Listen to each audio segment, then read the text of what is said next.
right. They say the black is berry. You better have that pride in the skin you in. They say the black is the berry.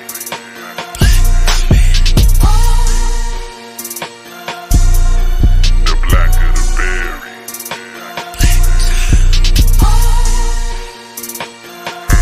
They say the black is the berry.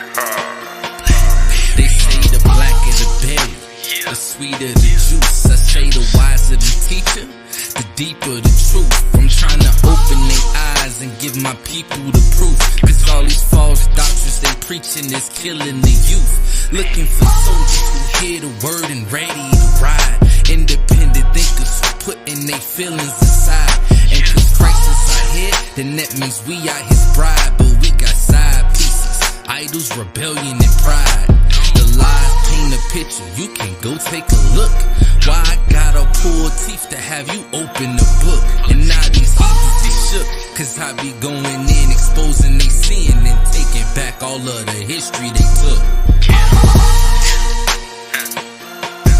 They say the black is the berry. Shalom. They say the black is the berry.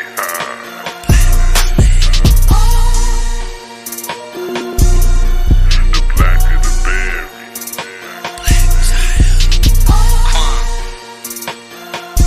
They say the black is the berry. They say the blacker the berry, the sweeter the juice. I say the older the tree, then the deeper the roots. Melanation in our skin is a blessing.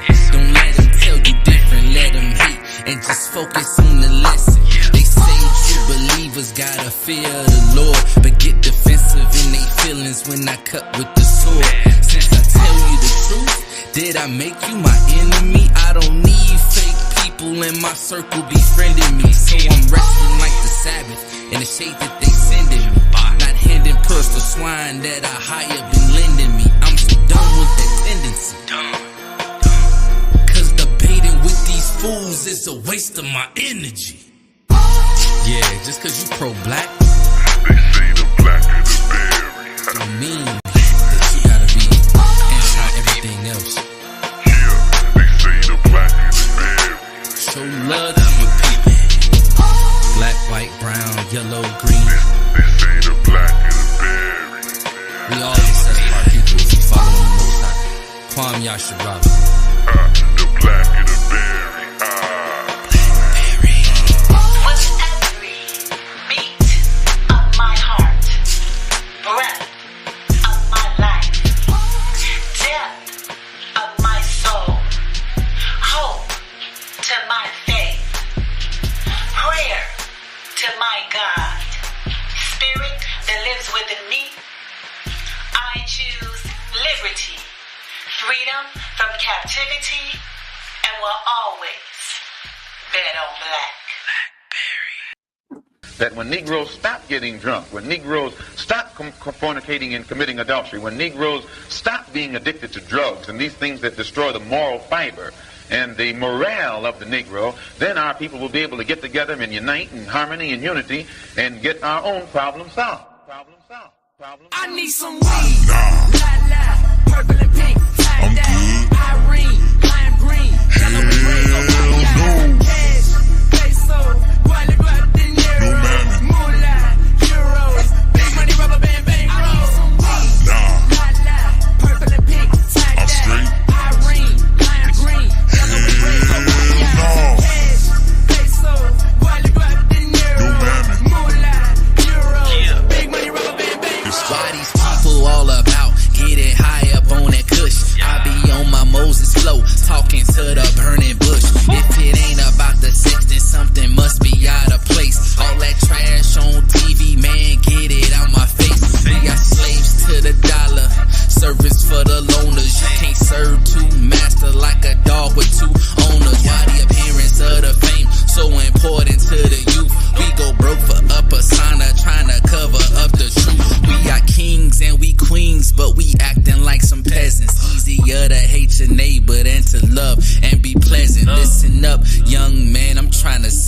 from the dead, but when I asked what was important, it's exactly what he said. I need some weed. La, purple and pink. I'm good.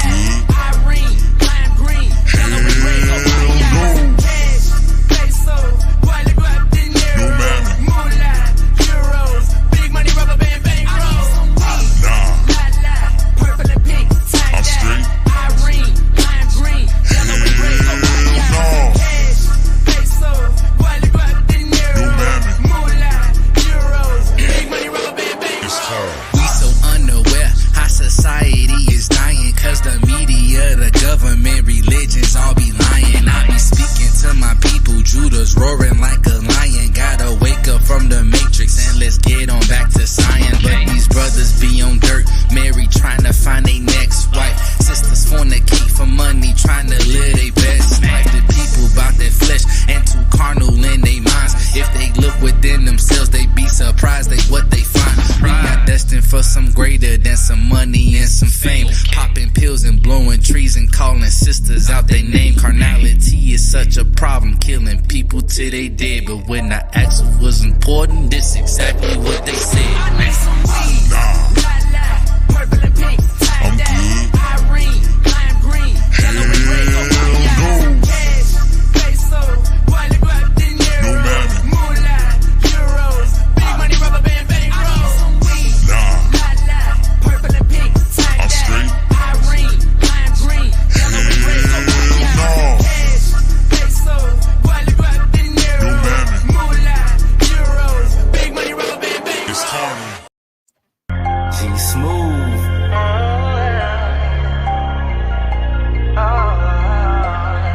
It's real, we under a condition. He the physician.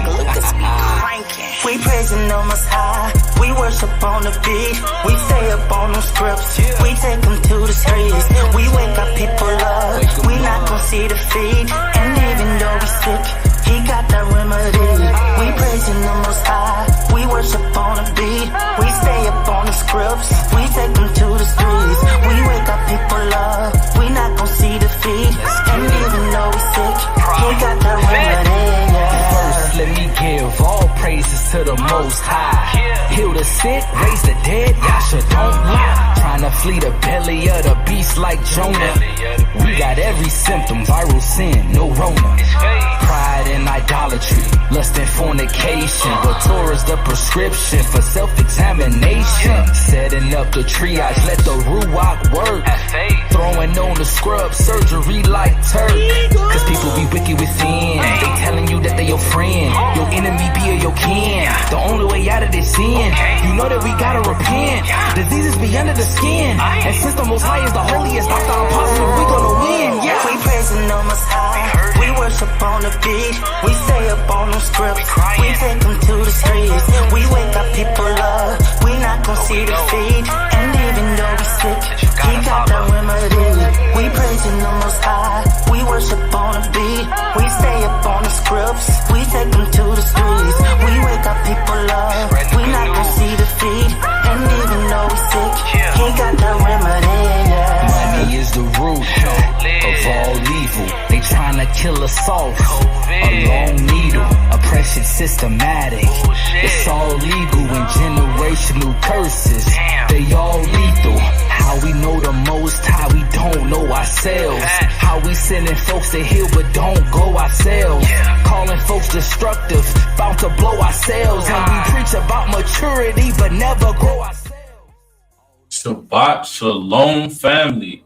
It's your boy Solemn Prophet here with Professor S and family, and this is Shabbat Talk. I ain't gonna lie, it's live. It's a little bit more work, but I love the fact that we can have enough space here to get everybody in here. Everybody who want to tune in, everybody who want to be a part of the show can be a part of the show, and everybody who just want to tune in, be in the back, drop a few comments here and there, can do that as well. So I'm grateful to the Most High to have everybody here.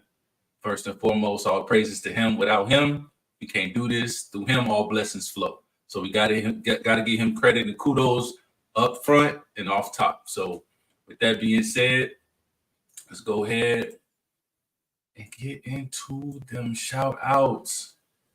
Shabbat shalom, everybody on the panel. I'm just going across the line as I see. Shabbat shalom, Sister Tess and Sister Cindy. Shabbat shalom, Sister Aaliyah. Shabbat shalom, Faith Over Fear. I see Kaylee in there. I know Marquita over there.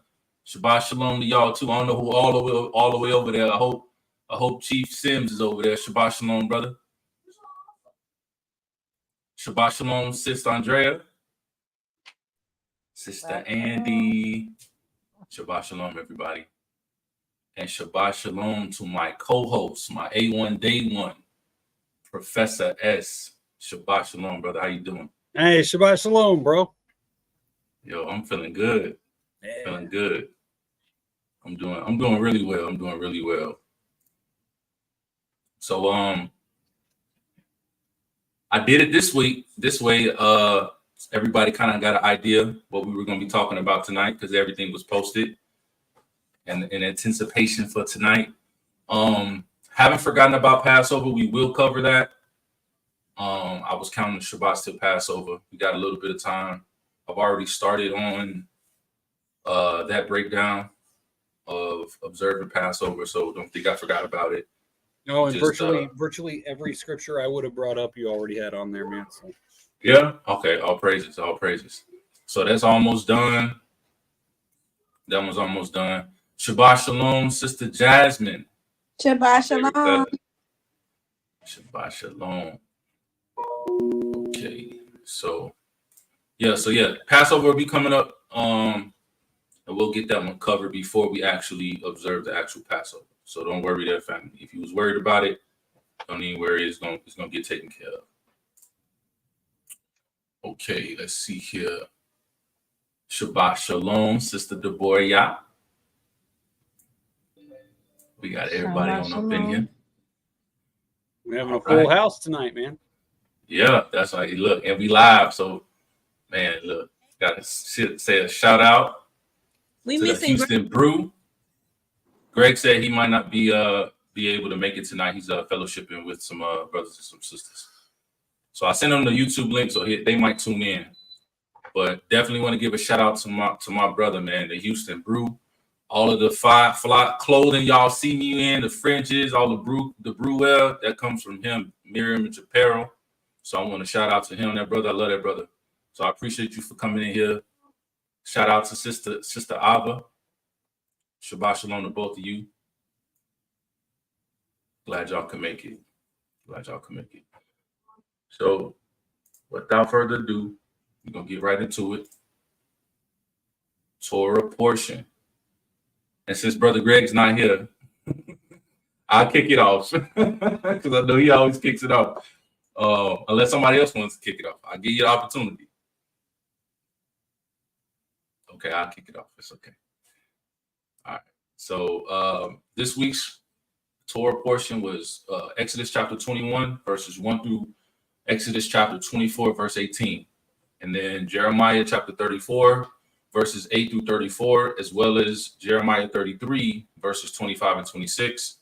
And then Matthew chapter 5, verses 38 through 42. And Matthew chapter 17, verses 1 through 11. So I won't take too much of the time. I will nothing but love all day long. Shalom, shalom, Aki, absolutely. So I'm gonna just hit a couple points that I wrote down real quick. So in Jeremiah, because I always like talk about the Torah portion itself in the Torah, and then I don't really like comment too much on like the other scriptures that we got. So I kind of focused on those two as well. So in Jeremiah 34, verses 18 and 19, it talks about the splitting of animals, right? And it reminded me of going back in Genesis when Abraham has split the animals. And so we were talking, I think it was either last week or the week before that, we were saying the importance, the symbolic importance of, sealing the covenant with the cutting of the flesh, right? And that's where circumcision come in, because circumcision was a topic of discussion. So I just wanted to hit a couple points here. So verse 18, it says, "And I will give the men that have transgressed my covenant, which have not performed the words of the covenant they had made before me, when they cut the calf in two, right, and passed between the parts thereof, the princes of Judah and the princes of Jerusalem, the eunuchs and the priests, and all the people of the land which passed between the parts of the calf. So that was in Jeremiah, right? And so in Genesis chapter 15, verses 8 through 18, it's talking about back when Abraham was told to do it. So verse 8, it says, and he said, the Most High Elohim, whereby shall I know that I shall inherit it? And he said unto him, take me a heifer of 3 years old, and a she-goat of 3 years old, and a ram of 3 years old, and a turtle dove, and a young pigeon. And he took unto him all these, and divided them in the midst, and laid each piece one against another, but the birds divided he not. And when the fowls came down upon the carcasses, Abraham drove them away. And when the sun was going down, a deep sleep fell upon Abram, and lo, an horror of great darkness fell upon him. And he said unto Abram, know of a surety that thy seed shall be a stranger in a land that is not theirs, and shall serve them, and they shall afflict them 400 years. And also that nation whom they shall serve will I judge, and afterwards shall they come out with great substance. And thou shalt go to thy fathers in peace. Thou shalt be buried in a good old age. But in the fourth generation they shall come hither again, for the iniquity of the Amorites is not yet full. And it came to pass, when the sun went down, and it was dark, behold, a smoking furnace and a burning lamp that passed between the pieces. Right? And that same day, the Most High made a covenant with Abraham, saying, unto thy seed have I given this land, from the river Egypt unto the great river, the river Euphrates. So you see, in Jeremiah, cut the animals, split it in two, pass in between. Same thing in Genesis, cut the animals in two. Most High came and split the animals, right? And then the last part of that was in Leviticus chapter 1. It's 2 verses. So Leviticus chapter 1, verse 6 and verse 17. So Leviticus chapter 1, verse 6 says, and he shall flay the burnt offering and cut it into his pieces. Another cutting into the pieces, as well as, because this is talking about covenants. And then verse 17 says, it says, and he shall cleave it with the wings thereof, but shall not divide it asunder. And the priest shall burn it upon the altar, upon the wood that is upon the fire. It is a burnt sacrifice, an offering made by fire of a sweet savor to the Most High, because it's a bird. And we read how in Genesis he didn't split the birds, right? He didn't divide the birds. He divided the other animals. So that was something that I found interesting in regards to the outside Torah portion of the Torah portion. And then out of the Targum, I saw a few things that was interesting. So in the Targum, in Exodus chapter, let me see. Yeah, chapter 21. It says, and he who woundeth his father or his mother shall die by strangling. And he who stealeth a soul of the children of Israel and selleth him, or if he be found in his possession, shall die by strangling. Right? And it was going over the different laws of different things that happens. So it was saying stealing the soul of a child of Israel and selling it. Right? It made me get to thinking about Joseph's brothers. Remember, they sold him into slavery. They were actually, according to this law, they were actually worthy of death by strangling, right? So not only did Joseph show them mercy by forgiving them when he was in power in Egypt, because he had the power to have them killed, but he showed them mercy by forgiving them in terms of just the Hebraic law, because they deserved to be strangled at that point. Because if they all were killed by strangling for selling him into slavery, we wouldn't have the 12 tribes of Israel, we wouldn't have a lot of what we have today. So, especially, going down the line of Judah, all the various kings, King David, Solomon, all the way down to the Messiah, right? So it was important that had to happen. So that was something else that came to mind. And then the last thing was in chapter 24 of Exodus. Like in the beginning of the book, it called Michael the Prince of Wisdom, the Archangel Michael the Prince of Wisdom. That was cool. But then it says, and Moshe came and sat before the people all the words of the Most High and all the judgments, and all the people answered with one voice and said, all that the Most High hath spoken, we will do. Remember, I mentioned that last week, right? They said all of this that we heard, we're going to do it. We're going to listen. We're going to obey, right? So that was two witnesses that Israel basically became against itself, because both times they said that they were going to obey everything that they was instructed to do. But then something that I noticed not too long after that, it says, and he took the book of the covenant of the law and read it before the people, and they said, all the words which the Most High hath spoken, we will perform and obey. That's the third witness. So that's the third witness of Israel stating that they're going to follow along and obey the instructions, right? And we saw, like, obviously they didn't do that. But another thing that stood out right here was it had the book of the covenant of the law. This is before they got the stone tablets. I mean, they get the stone tablets a few verses down from here. But if he already had the book of the covenant of the law and it already had laws and instructions in it, this whole Moses created the law, that narrative needs to go away. It needs to die. It needs to go somewhere, right? What verse is that? Can you say that again, please? The book of the covenant of the law. It's like, because the Targum got verse numbers, so it's like 35-40% down from the beginning of the chapter, where it's after he says, and Moses took half of the blood of the offering and put it in basins, and half of the blood of the offering, and he sprinkled it upon the altar. It says, and he took the book of the covenant of the law and read before the people, and they said, all the words which the Most High have spoken, we will perform and obey.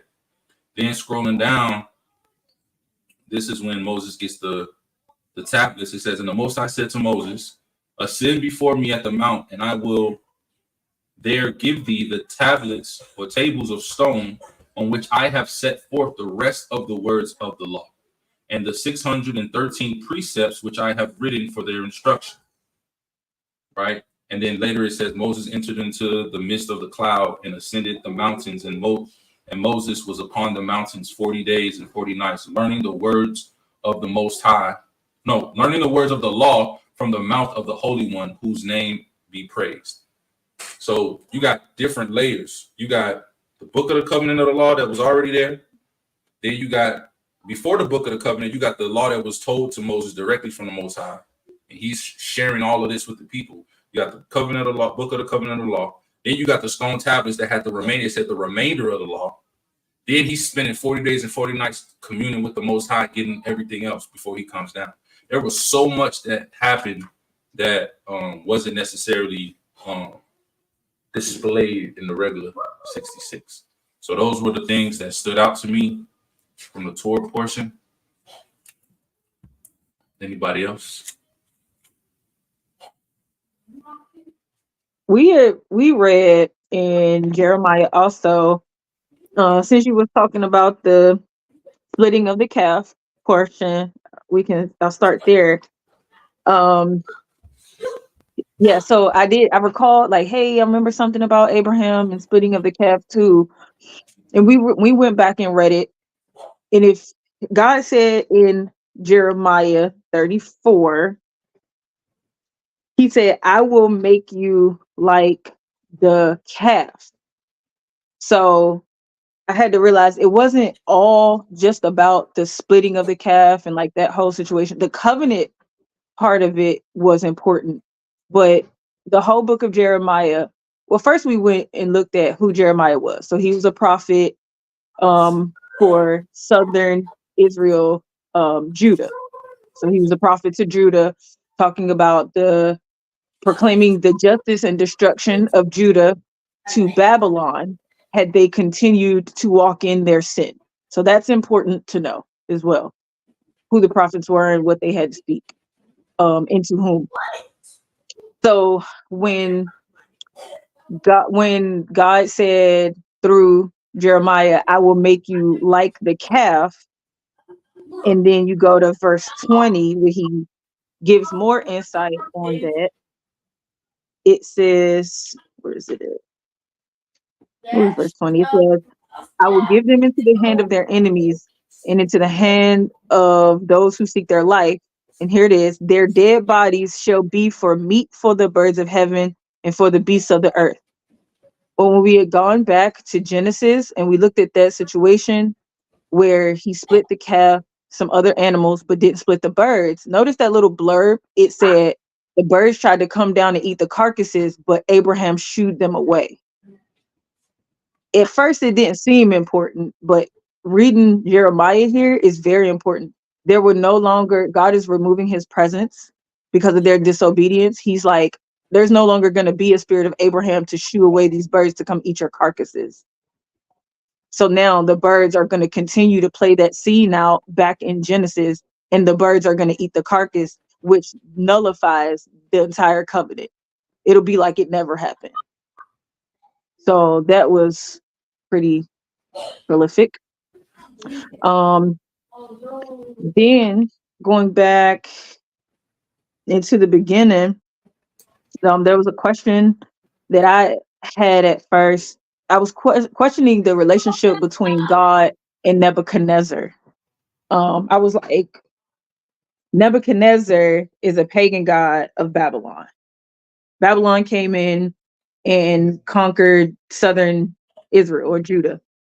Eventually, not yet, but eventually. So here it is, God is going to use, or he sends a message through Jeremiah to Nebuchadnezzar to tell the king of Judah, which at the time would be Zedekiah. And he's going to tell Zedekiah that I, Nebuchadnezzar, would be coming to destroy and conquer. And what I was looking at was God's ability to talk to people. So God couldn't talk to Zedekiah because of the disobedience. So he had to not only send through the prophet as a game of telephone. God went to Jeremiah to go to Nebuchadnezzar to go to Zedekiah. Like, look at how far removed God had become. He had to go talk through your enemy to give you a message. Like, that's tough. I don't want to get to that point where God got to play telephone with my enemy. And I believe we're at that point. We're getting to that point. Babylon is an archetype of destruction, and a lot of us may have been noticing about America Babylon. I know a while back I had a question like, where does America fall in Revelation? Where is America in the Bible? There doesn't seem to be a picture of a revelation or prophecy of America. Oh, but it is. And Babylon.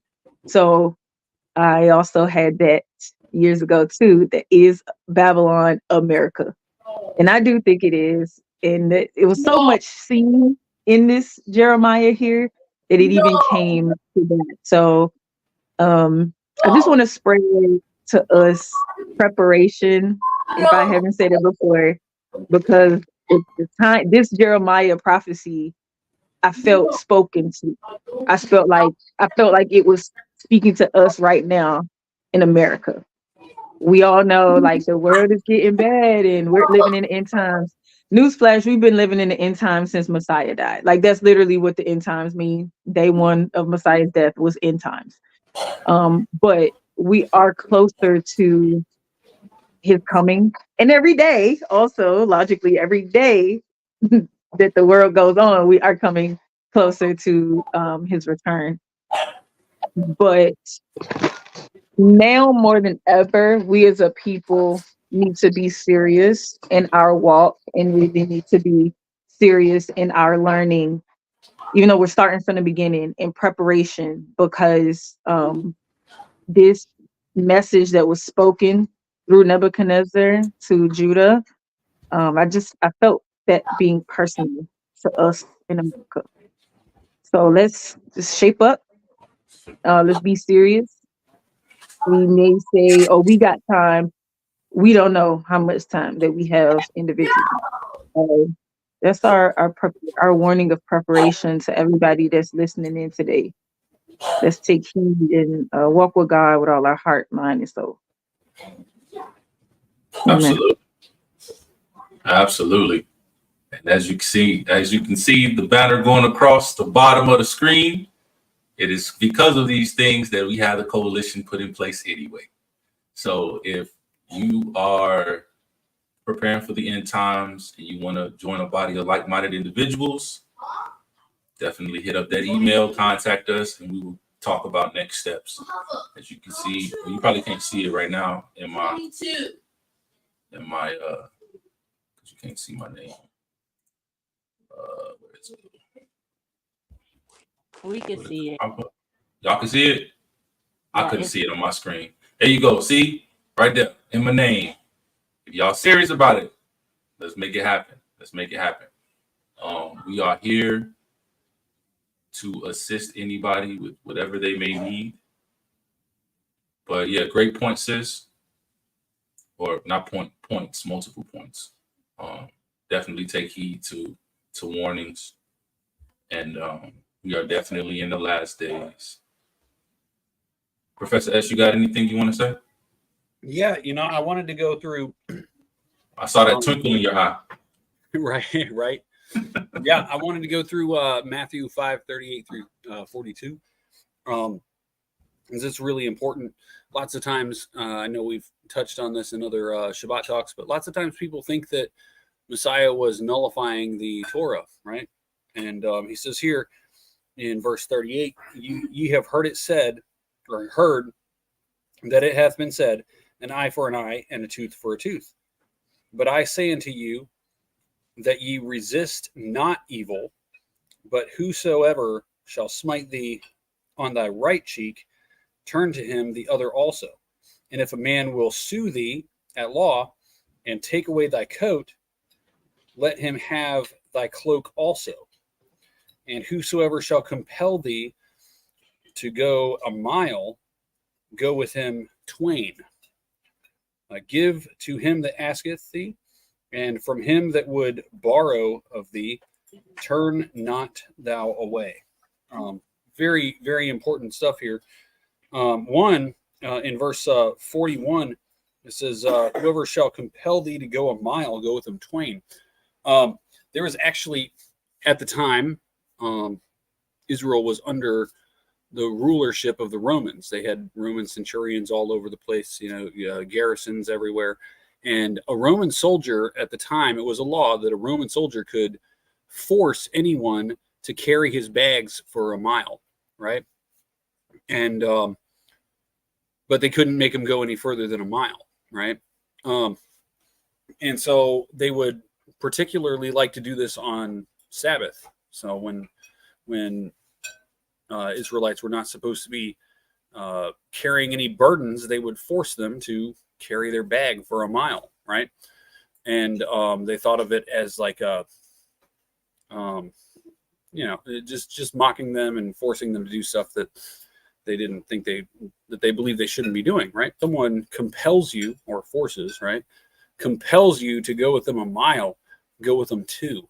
So he was saying, regardless of what's going on, you should always go the extra distance. Do more than what people expect. If someone wants to borrow something, let them borrow it. Don't turn away from them. And if someone is, someone strikes you, not to get mad at them and come back at them. Now, on the note of where he was saying, lots of people think, oh, he's saying, oh, get rid of the eye for an eye and a tooth for a tooth, right? Because that is in the Torah, right? He's not saying to get rid of that, but that has to be handled in a righteous court of law, right? You have to go before the elders and present your case, and there has to be witnesses and so forth. You can't just return it back to them without having gone through the proper procedure, which is laid out all through the Torah. So exactly, and they will pass judgment on what's going to happen to the individual, not you. Yeah.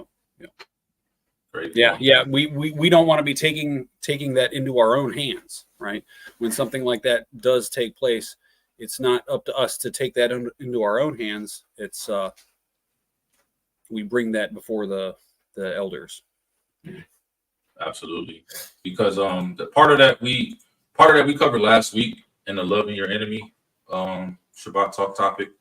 But even before that, we talked about a lot of the things that Messiah was saying. That's why he would say, you have heard it said, right? Because he's saying you have heard it said. You got to understand his audience and who he was talking to. He was talking to the people that was present there who were under the influence of the teachers of the law, of the scribes and the Pharisees. And they were teaching or speaking the law, but they were adding things to it.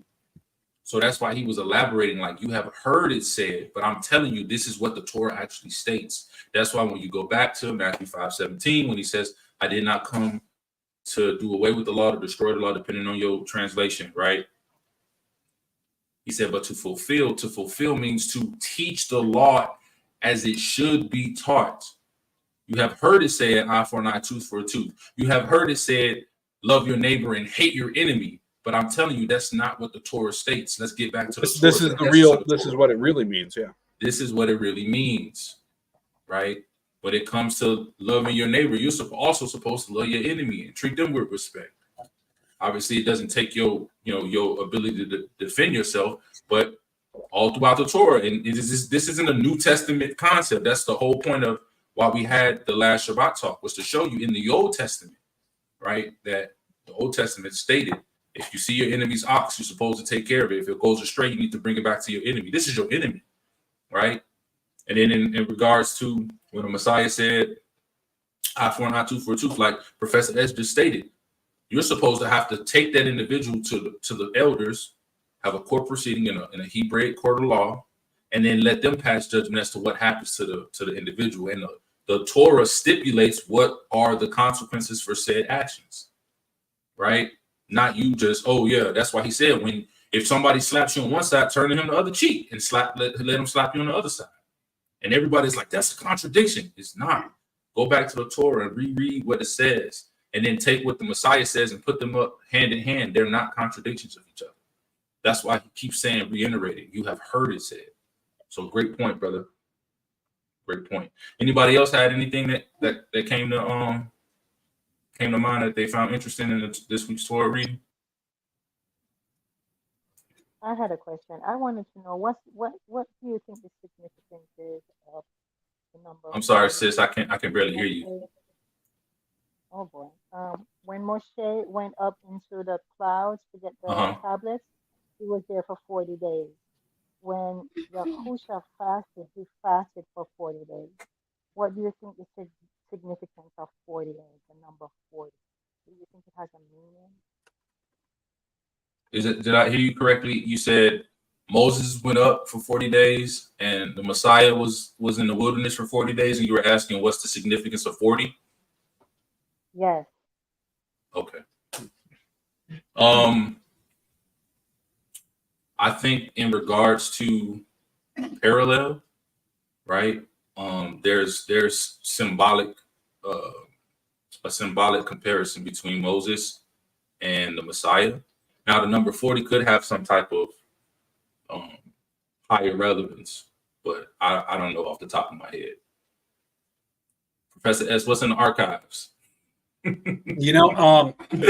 That's honestly, that's something I've heard very little about and not actually studied myself. So I'm not going to comment because I don't want to say something that's, it would just be my own musings, and I'd prefer to stick to not speculating. Gotcha. Same here. I do think that the two are connected. They're definitely there's I would say there's definitely a connection. I just don't know exactly what it is. You know what I'm saying? Yeah. Great question, though, sis. We'll have to look into that and get together. Maybe we can do that as a study we do together. Mm-hmm. Maybe. Sounds good. Yeah, put our heads together, come up with something. Maybe get it on paper, then share it one day. Maybe you can teach Shabbat talk 1 week. You feel me? I don't know. She like, we're not doing that. No. She's like, don't be put me on the spot. No, great question. Anybody else? I have a question. No, it's been a while since I've read the Book of Jasher, and I did listen to the Melchizedek connection that you and Joel referred. And doesn't it say that when Abraham was like 10, or Abram, when he was 10, he was studying the Most High's law with Shem? Like Shem was his grandfather or something? Okay. So the law was around a lot longer. It's just I don't know. It's like we only see it appear at certain times, but it was around since the beginning, wasn't it? Mm-hmm. It was, yes. Thank you. That's what I thought. Yes, it was definitely around from the beginning, because even if you go back to Cain and Abel, you see that Abel offered of his flock and the fat thereof, and you wouldn't know that you're supposed to offer the fat until you go to Leviticus. So the laws had to have been established virtually from the beginning. Yes. Awesome. That includes the feast days, as a matter of fact. They were done before that in anticipation of the actual event. And then later the event took place, and now they're done in commemoration of the event. But I believe they also have additional meanings. It's something that continues on, and you grow in understanding through cycles of repeating these feast days and participating in them. Absolutely. So we got next week's Torah portion. You can write it down, take a picture, screenshot. If you're on your laptop, use that little snippet tool, whatever you can do. It's going to be Exodus chapter 25, verse 1 through Exodus chapter 27, verse 19. We got 1 Kings chapter 5, verses 26, all the way through chapter 6, verse 13. And you got Matthew chapter 5, verses 33 through 37. And finally, 1 Corinthians 9, verses 1 through 15. So I'll leave that up there for a quick little second. I forgot about the good old Parsha in 60-second video. Oh, we didn't play that. I'll play it real quick, and then we'll get into the lesson.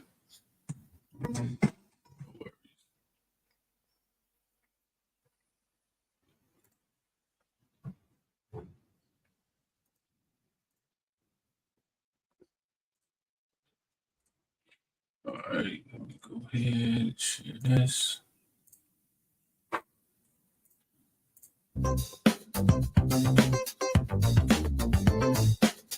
Shalom and welcome to Parsha in 60 Seconds. Today's portion is from Exodus 21:1 through 24:18. It is called Mishpatim, which means laws. God tells Moses to give the people the terms of the covenantal agreement. Moses, Aaron, Nadab, Abihu, and 70 elders were invited by God to bow to God from afar. Moses presented the word of the Lord to the people, who answered, "All the things that the Lord has commanded we will do." Moses then wrote the commandments down. He built an altar, and young Israelites offered sacrifices. Moses read the covenant to the people, who agreed to follow it. Moses took the blood from the sacrifices and dashed it on the people. Moses and his crew then ascended the mountain, saw God, ate and drank.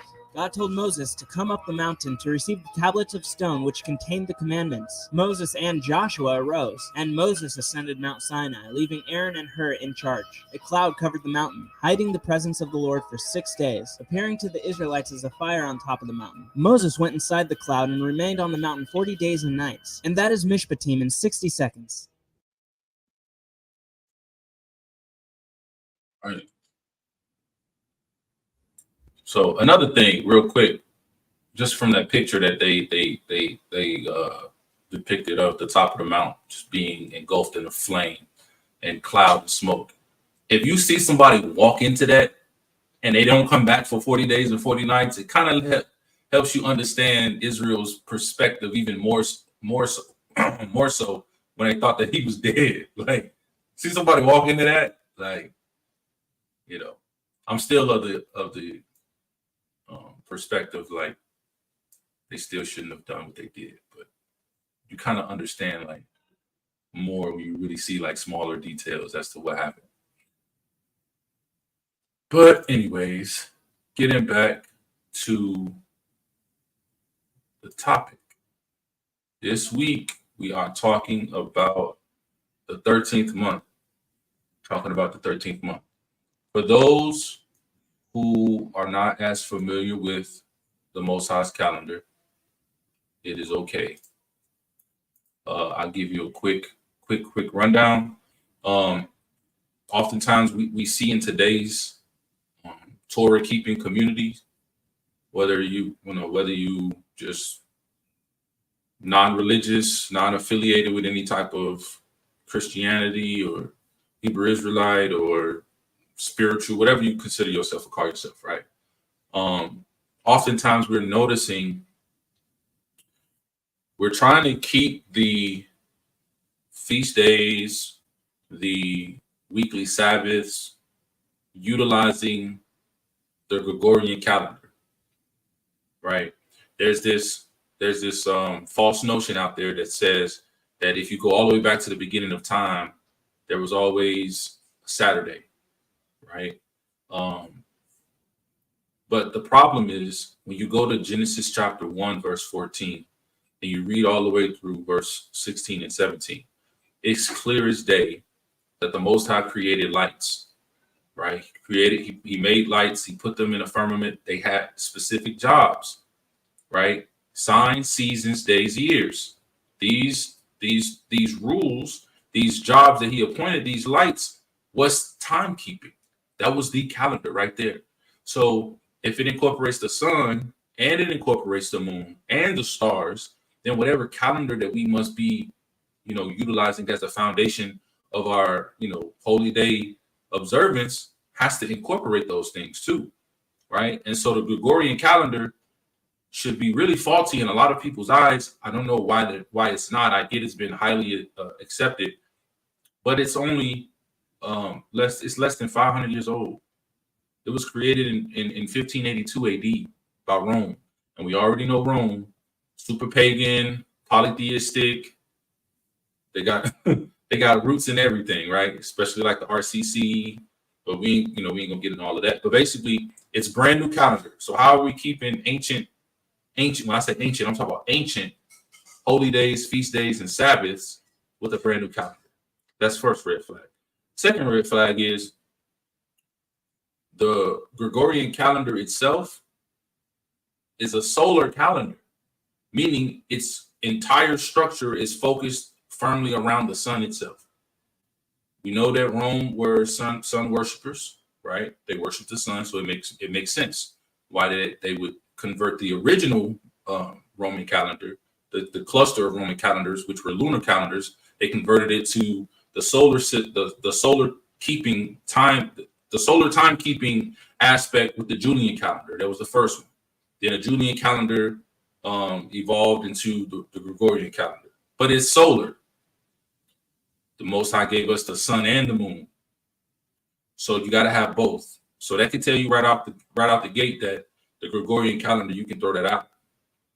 If you follow the moon, right, and solely on the moon. So if you're just using a lunar calendar, you're missing the aspect of the sun. It has to incorporate both, right? So pretty much that's why you know, a lot of the calendars that are popular aren't actually accurate.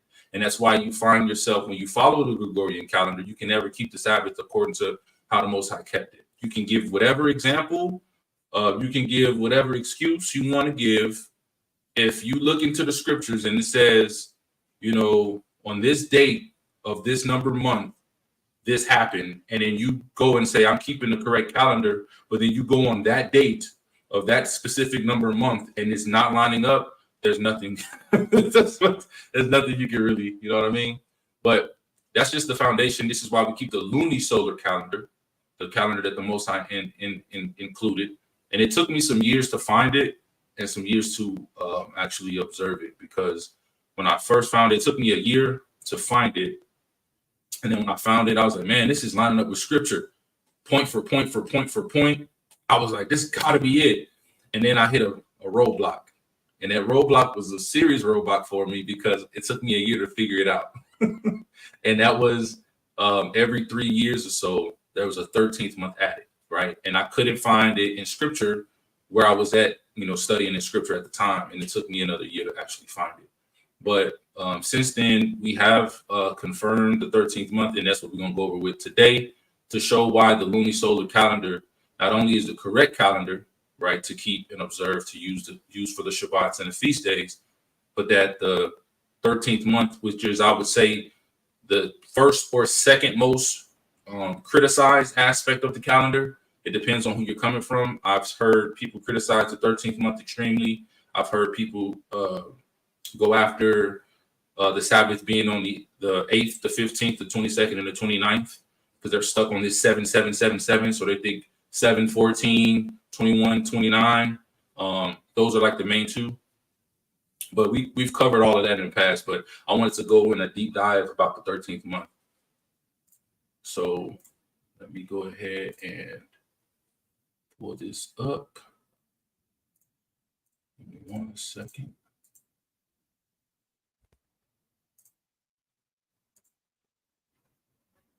Okay.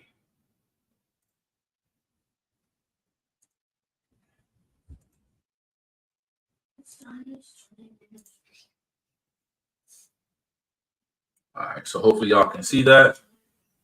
I got the text nice and big. It's not for y'all. I know y'all eyes are good. Y'all got that 20/20. I'm not. This I have to blow it up. I need to put it on that 150% so I can see. Okay. Hey, bro, I got these. You know, I got some problems seeing too. So you should see how thick these glasses is. You know what I'm saying? From the side, y'all see it from the front. You know what I mean? No, yeah, but yeah.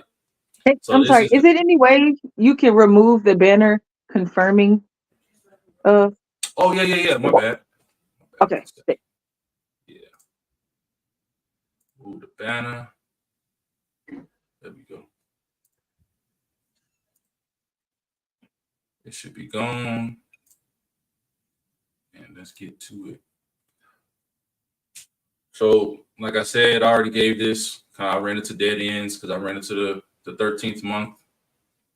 And it seemed like it was like you need a 13th month to make this calendar work. Kind of like came from like the calendar was man-made, right? So I wasn't going to adopt the calendar without hardcore evidence. And so today we're going to go over not only some hardcore biblical evidence, but some hardcore numerical evidence as well.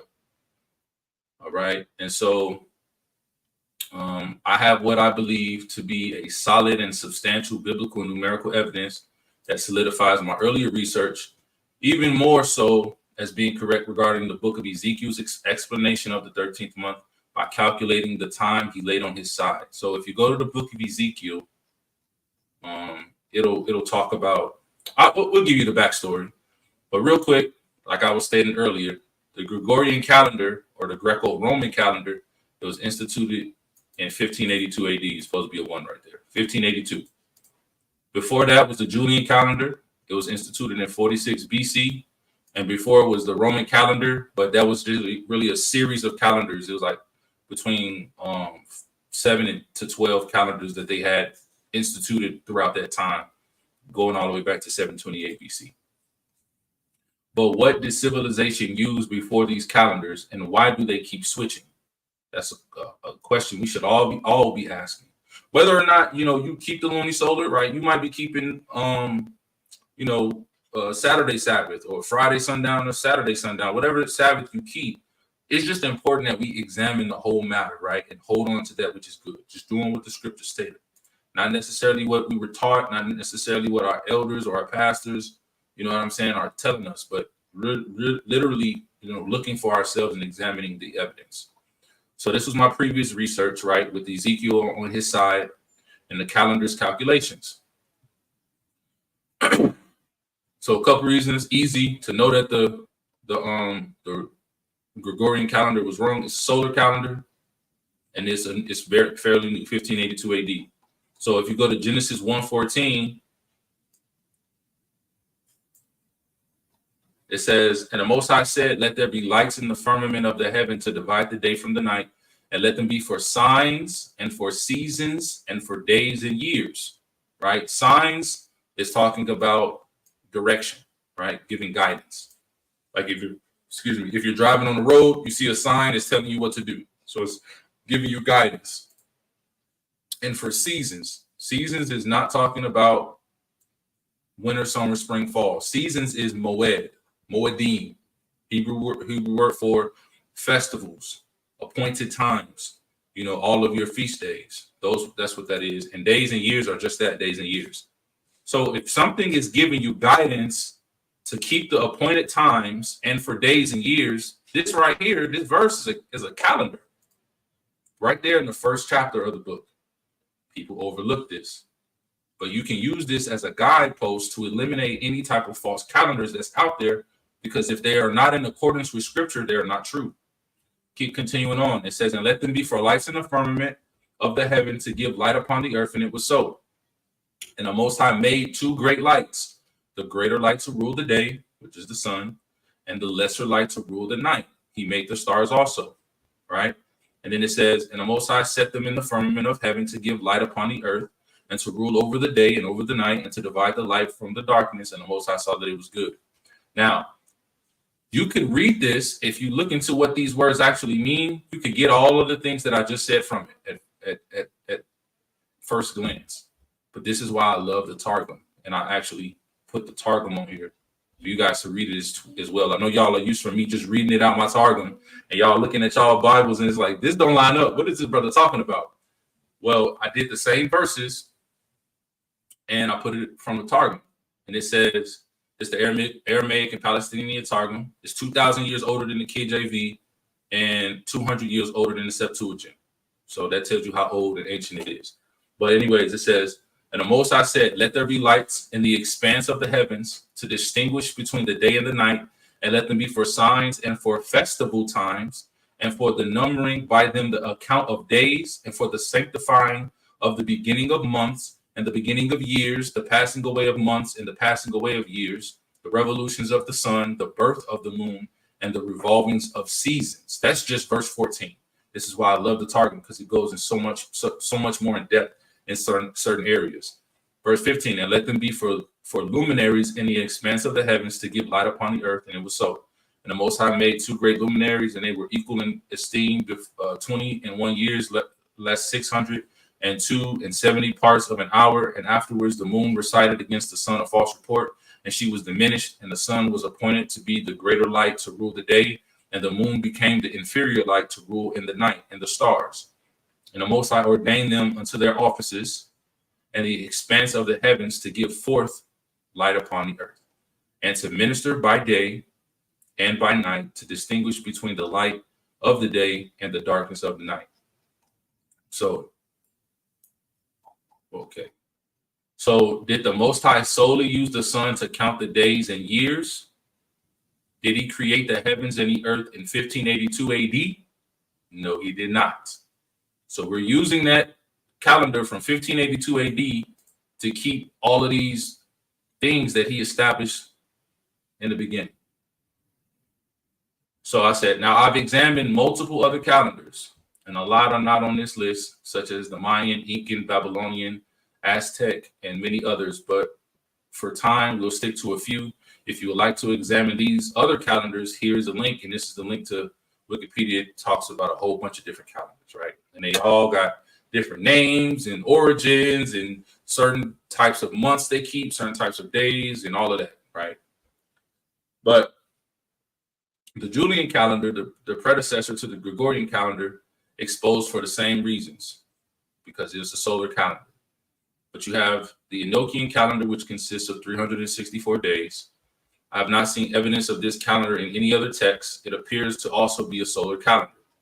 Prophetic calendar, which consists of 360 days, mentioned in some texts but lacks contextual information to be able to make a clear determination of its authenticity. The lunar calendar, which consists of 354 days, exposed because it's solely based on the moon, and according to the Bible, it has to have both the sun and the moon.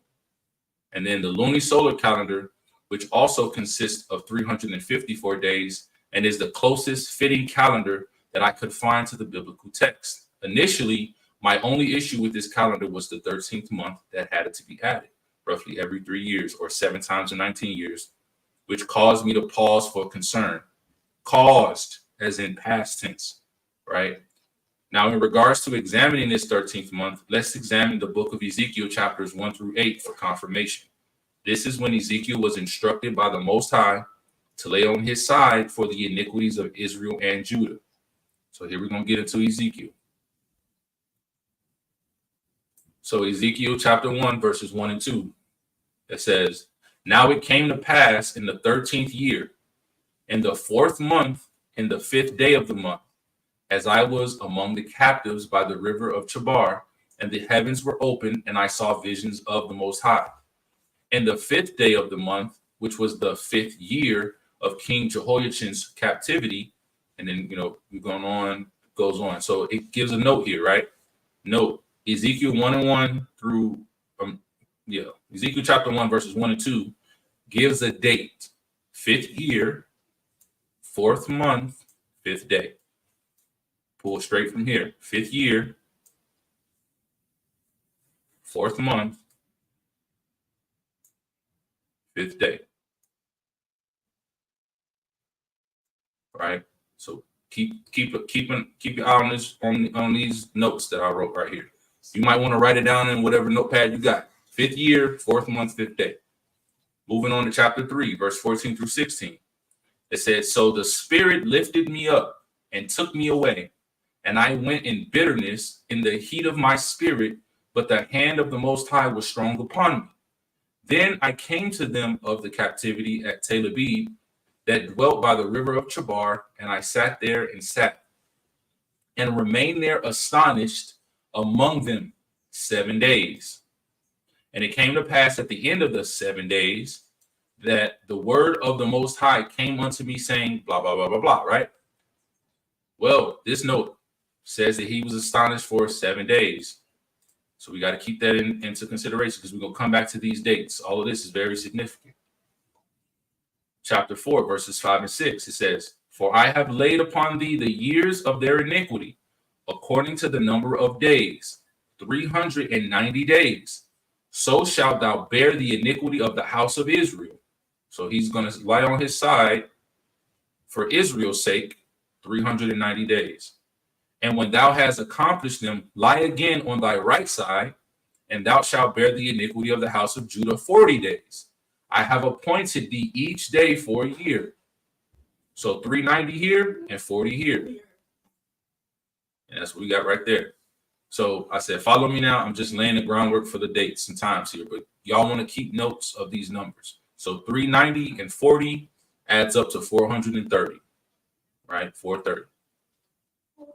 Now, if you go back to Ezekiel 8, or if you go to Ezekiel 8 and 1, it says, "And it came to pass in the 6th year, in the 6th month, in the 5th day of the month, as I sat in mine house, and the elders of Judah sat before me, that the hand of the Most High Elohim fell thereupon me." Now, before we go, you can go and read all of the whole chapter of all of these areas of Ezekiel. I'm not cherry picking to form a narrative. I was literally cherry picking to save time instead of reading the entire chapters. But on your own time, go and read all of these chapters for yourself. I'm going through to show you at one date that was given, right? This is what happened This is what he did. This is the instruction that he was given. And then at the second date that was given, we see that it's the end of everything.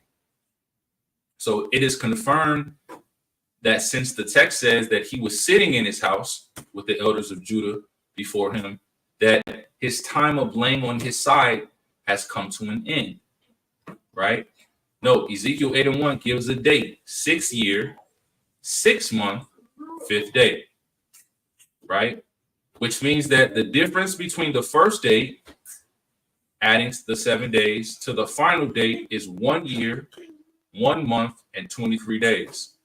If you consider 30 days per month, because the Luni-Solar calendar has roughly 29.5 days each month. So if we test all of the previously mentioned calendars against the dates outlined in Ezekiel, there's only one that lines up mathematically. So I break it down because I want to make this as plain as I can possibly make it. This was the first date that they gave us. That's why I said keep an eye out on these dates that's given. 5th year, 4th month, 5th day. And what we just read in Ezekiel 8:1, 6 years, 6 month, 5th day. Simple math. 6 minus 5 is 1. 6 minus 4 is 2. 5 minus 5 is 0. Right? Same thing. Now you got to deduct the 7 days he was astonished. Because it said he was astonished 7 days. So 1 year, right? 30 days approximately in a month. 30 minus 7, right? So you have, because we have 2 months remaining.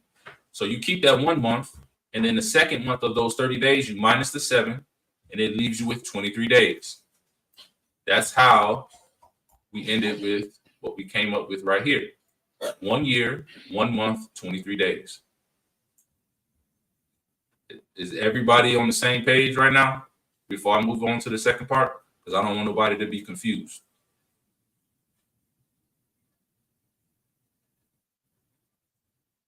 Okay, I'm gonna count this. Okay, wait. Just can you do a quick recap? What are you doing? What's the purpose of 120?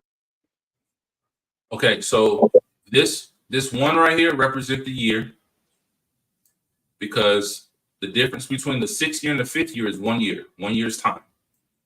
The difference between the 6th month and the 4th month is 2 months' time, and the difference between the 5th day and the 5th day obviously is 0. So you have 1 year, 2 months. But when you incorporate the 7 days that he was astonished, you have to subtract that from the amount of a day. So 1 year, we keep the 1 year, we keep one of the 2 months, because once you subtract 7, it's not going to be 2 full months.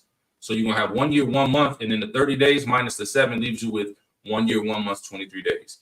This time frame is the amount of time that he was supposed to be on his side.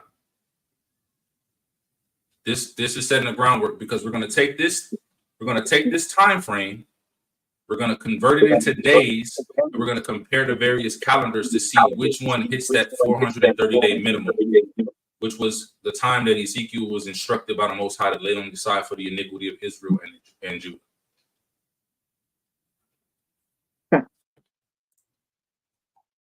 Okay, so remember the difference is 1 year, 1 month, 23 days.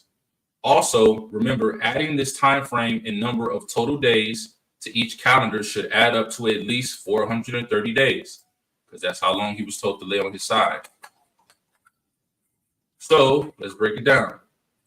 Solar calendars, you got 365 days in a year, like the Gregorian, the Julian, on all of those types of calendars. So this is 1 year. This whole column stands for 1 year of the various calendars. 30 is a 1 month. And even if you add 31, it's not going to make a difference. Trust me, after we finish it. And then these are the 23 days for this, the 1 year, 1 month, minus the 7. That 30 minus 7 is 23. So 365 plus 30 plus 23 equals 418. Even if you do 31, it'll be 419. This doesn't equal 430. Throw it out. Now let's go with the Enochian calendar. 364 plus 30 plus 23. It gives you 417. It don't equal 430. Throw it out. These calendars couldn't be used. because they don't add up. The prophetic calendar, 360 plus 30 plus 23, 413, negative. The lunar calendar, 354 plus 30 plus 23, it's going down, 407. Now the Luni-Solar, 354 plus 30 plus 23 is the same as the Luni-Solar is the same as the lunar. However, it's without the 13th month. The 13th month is an additional 30 days. 30 plus 354 is 384.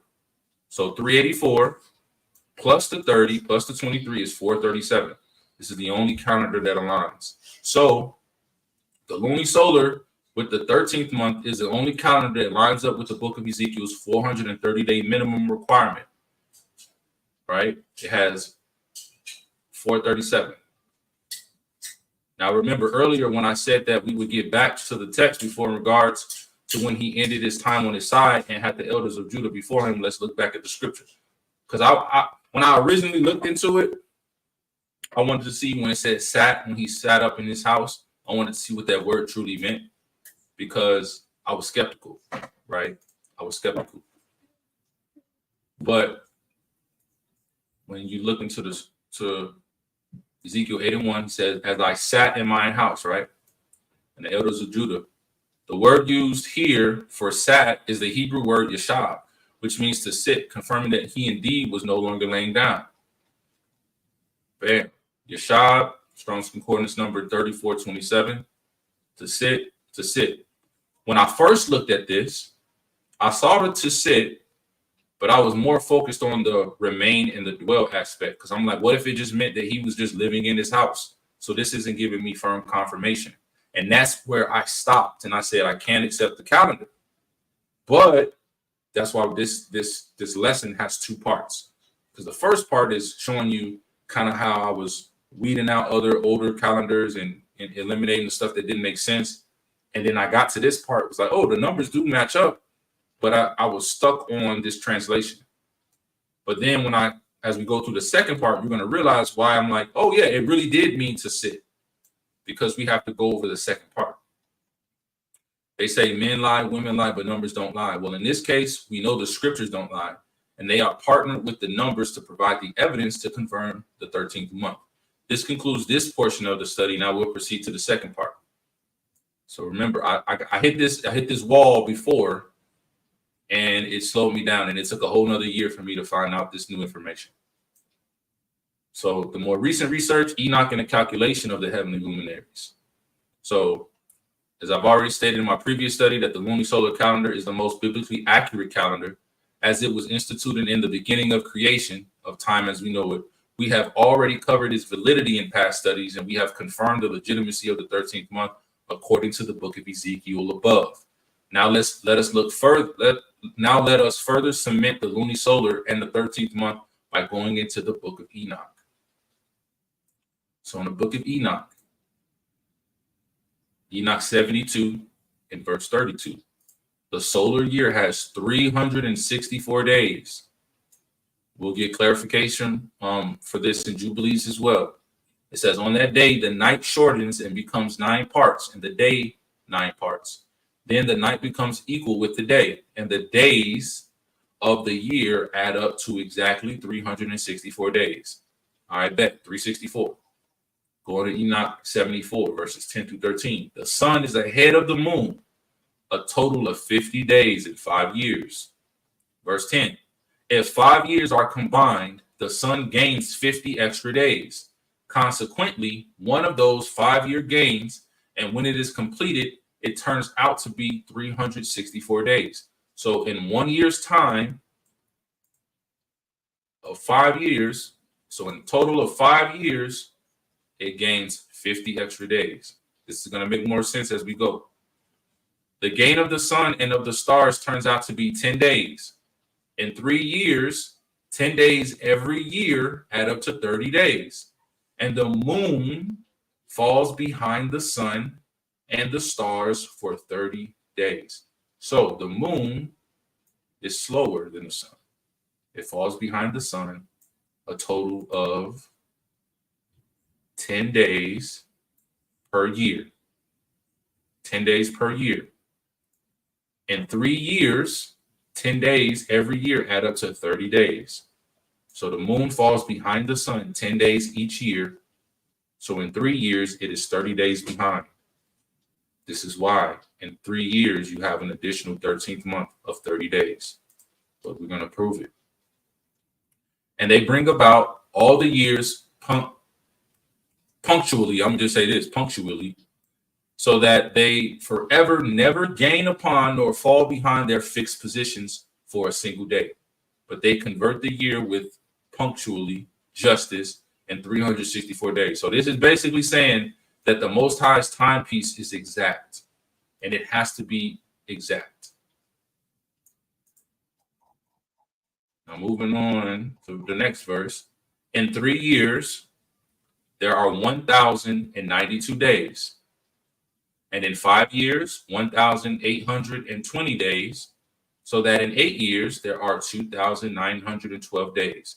These aren't just random numbers. I promise you, these aren't just random numbers. If you take 364, right, and you multiply that by 3, you're going to get 1,092. You multiply it by 5, you're going to get 2,820. And then if you multiply it by 8, you're going to get 2,900. Oh, you get 1,820, my bad. And then if you multiply it by 8, you're going to get 2,912. You can pull out your calculators, pull out your phones, and calculate it for yourself. Now, the Book of Jubilees, it mentions that the year is 364 days, but in Jubilees, it's focused on the sun as the center of everything. Only mentions the sun for signs and seasons and years, which does not align with the Bible, Genesis 1:14, since it leaves out the moon for a calendar, but gives evidence that a 364-day year is solar. So verse 8, it says, these 4 great works the Most High created on the 3rd day, and on the 4th day, he created the sun and the moon and the stars, and he set them in the firmament of heaven to give light upon all the earth and to rule over the day and over the night and to divide the light from the darkness, similar to Genesis, right? But then verse 9, it says, and the Most High appointed the sun to be a great sign on the earth for days and for Sabbaths and for months and for feasts and for years and for Sabbaths of years and for jubilees and for all seasons of the years. Problem is, this left out the moon. So this is why we say, when you're reading these other texts, make sure that you're chewing the meat, spitting out the bones. Spit out the bones means whatever's not in alignment with the scripture, throw it out. If it's in alignment with the scripture, then you can keep it. Genesis 1:14, go back. Let them be for signs, seasons, days, years, right? All right. And then this is going back to the Targum. I just reiterated those, but we read them earlier. So Jubilees 6, verses 30 through 38, it continues to focus on the sun, but also falls in error regarding the moon, as it does not come in 10 days too soon. Rather, it falls 10 days. So Jubilees is saying that the moon is faster, 10 days faster behind the sun each year. Do not use the Book of Jubilees to formulate doctrine. Rather, use it as a tool of reference, as it has contradictions within its pages. And all the days of the commandment will be 2 and 50 weeks, so 52 weeks. And these will make the entire year complete, 52 weeks in a year. Thus it is engraven and ordained in the heavenly tablets. And there is no neglecting this commandment for a single year or from year to year. And command thou the children of Israel that they observe the years according to this reckoning, 364 days, and these will constitute a complete year. And they will not disturb its time from its days and from its feasts, for everything will fall out in them according to their testimony, and they will not leave out any day nor disturb any feast. Now, one thing I will say about the Book of Jubilees is that it was spot on when it talked about the negative impact of utilizing false calendars or not observing the times in the way that they were supposed to be observed. But check it out. It says, but if they do neglect and do not observe them according to his commandment, then they will disturb all their seasons, and the years will be dislodged from this order. And they will disturb the seasons, and the years will be dislodged, and they will neglect their ordinances. This is why if you use the Gregorian calendar to keep everything, you're always going to be off. Your feast days are going to be off. your Sabbaths are going to be off. Then you got some people that they use the Gregorian calendar to keep the weekly Sabbath, but then they use the moon's phases, which is how we're supposed to do it, to keep the months, and they use that to keep the feast days. But then in scripture, a lot of the feast days either fall directly on the Sabbath, and when you're using the Gregorian calendar and you're using the moon, it just don't add up. Because you'll get, oh yeah, the feast day fall on this day, but then your Sabbath is 2 days later because you're focused on the Saturday weekly Sabbath according to the Gregorian calendar, and it doesn't make sense. It says, and the children of Israel will forget and will not find the path of the years, and will forget the new moons. A lot of people ain't observing these, and seasons and Sabbaths, and they will go wrong as all the order of the years.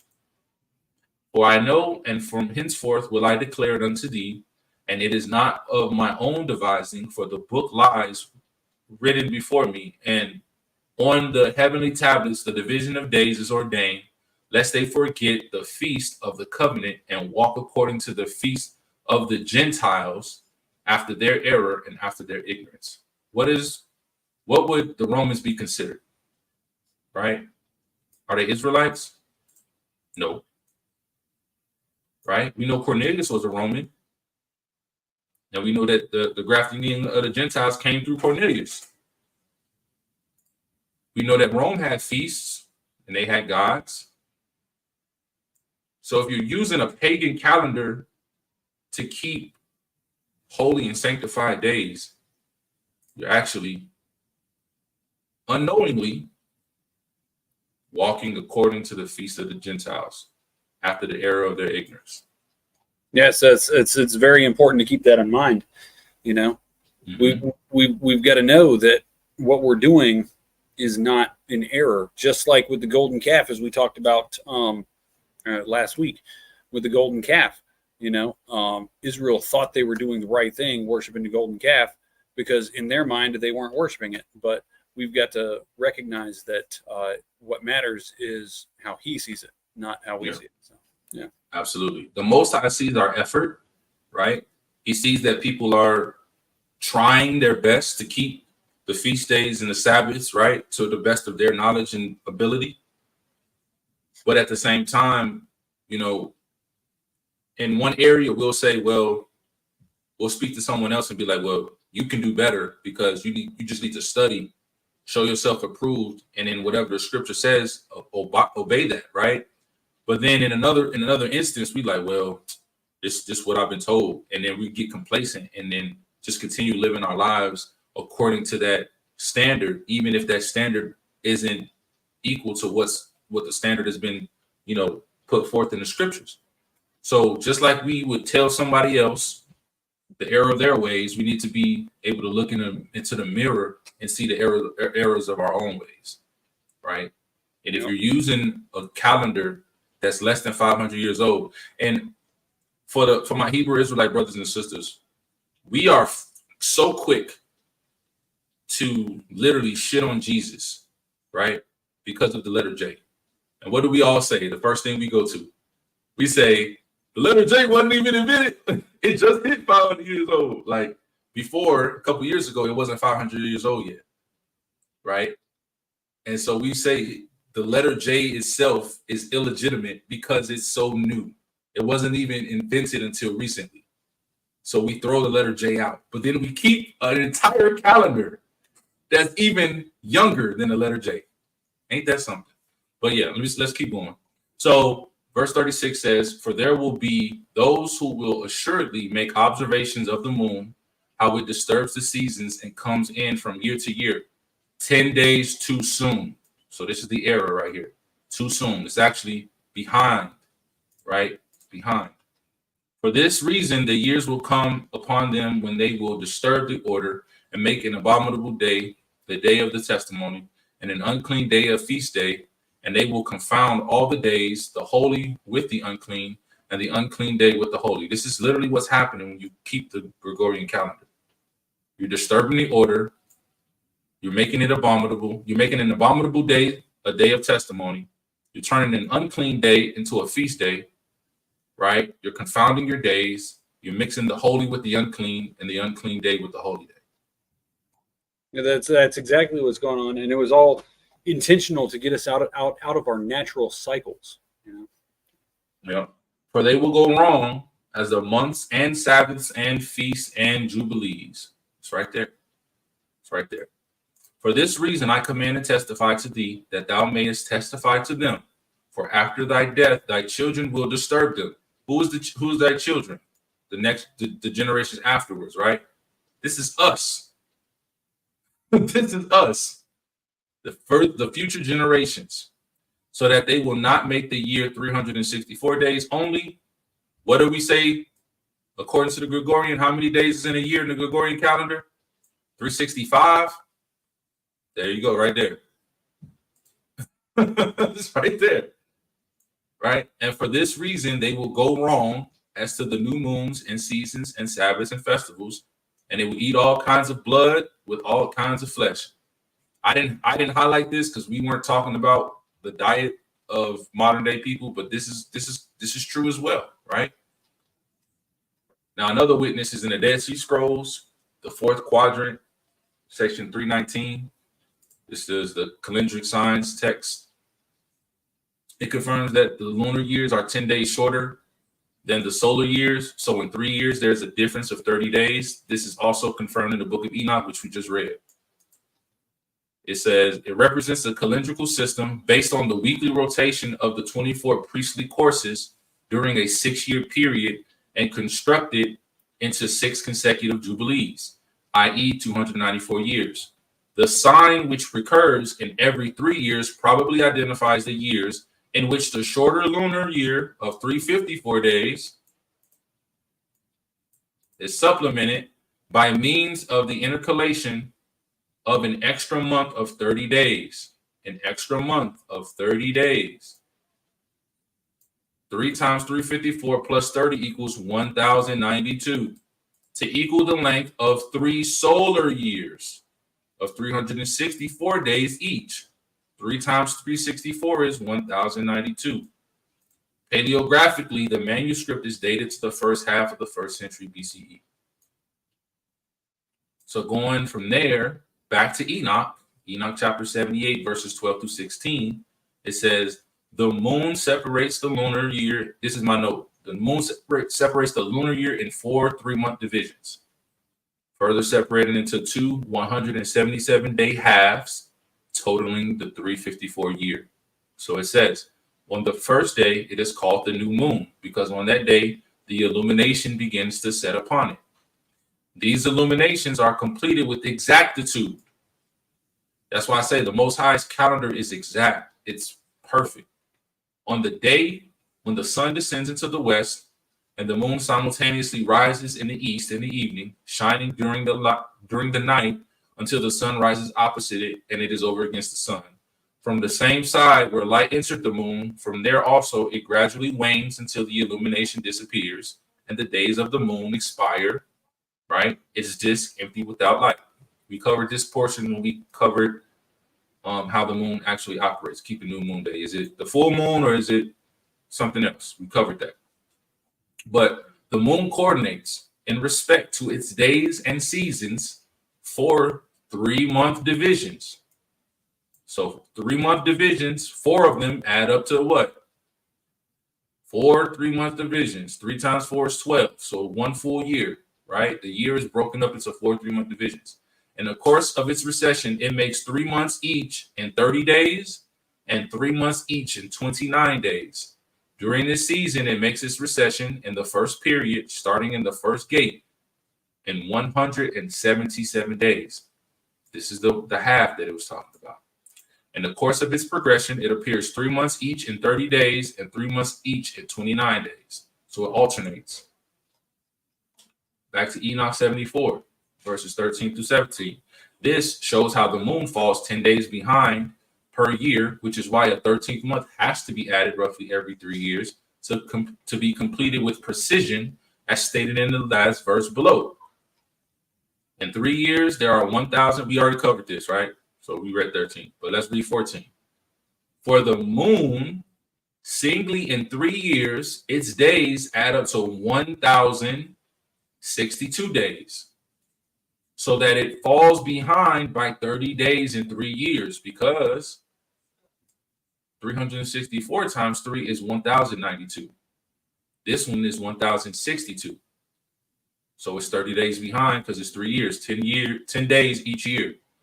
Then it breaks it down even further. It says in 5 years, they add up to 1,870 days, so that it falls behind by 50 days, right?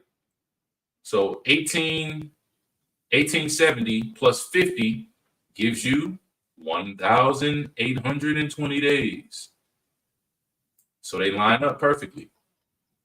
And in 8 years, the days add up to 2,832 days, so that it falls behind 80 days in 8 years. And this way, the years are completed with precision in accordance with their fixed positions in the universe and fixed stations of the sun which shine, the gate through which the sun rises and sets for 30 days. So let's break this down on a mathematical level, because numbers do not lie, especially when they are backed by scripture. So the solar year is 364 days long, not 365. That Gregorian mess, you can throw it out. Enoch, the Dead Sea Scrolls, and Jubilees all concur. 364 and all of these different texts. 364. Lunar year, 354 days. 354 days. Enoch and the Dead Sea Scrolls concur. The moon falls behind the sun 10 days per year. Enoch and the Dead Sea Scrolls concur. Jubilees did not concur, but Jubilees is a reference point. A 13th month has to be added. Ezekiel, Enoch, and the Dead Sea Scrolls all concur.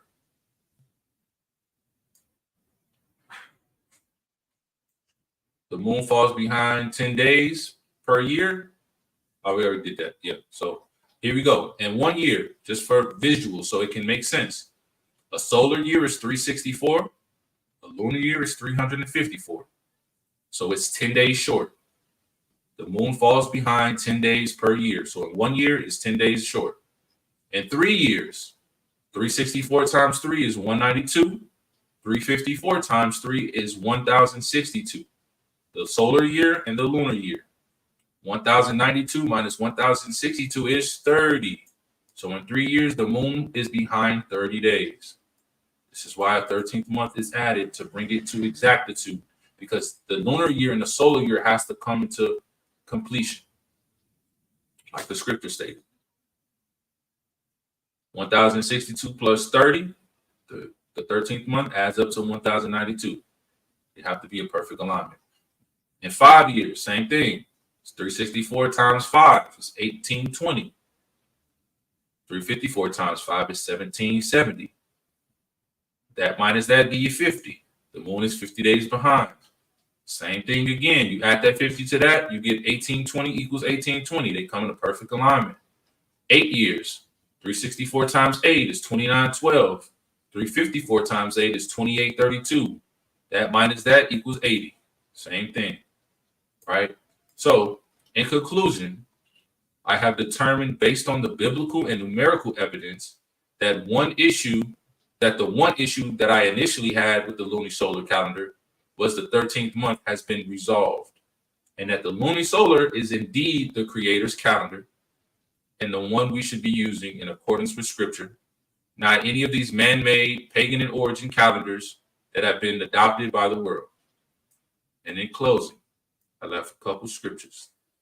Never let anyone tell you what to think or believe. Always examine everything as Scripture tells us to do. Ecclesiastes 11:7. Blame not before thou hast examined the truth. Right? Examine the truth. Understand first and then rebuke. A lot of us, we hear something that we initially don't agree with and we just rebuke it initially without examining it. Stop doing that. If you hear some information that you would disagree with, I'm not telling you to agree with it. I'm telling you to examine it. Do your research before opening your mouth and saying that's stupid. Because you might not know that individual might have done some research. They might have had the same understanding that you had, did some research and found out that actually it is the truth. And they're bringing you the truth and you rejecting the truth because it's not in accordance with what you already believe. Because a lot of what you believe is heavily founded in you, whether it be something you were taught, maybe you went through a certain life example, you know what I mean? Maybe you just following your pastor, your elder, your teacher, your preacher, whoever. But don't be so quick to rebuke something before you examine it. Then 1 Thessalonians 5:21 says, prove all things. So don't, like I say, we tell you all the time, me and Professor S, we say, don't take our word for anything. Go and examine everything. Hold fast to that which is good, right? This scripture will get you through reading all through Jubilees because you can prove it all. Is what a text, or not just Jubilees, any other book or any other text. If it's in alignment with the scriptures, keep it. Hold on to that which is good.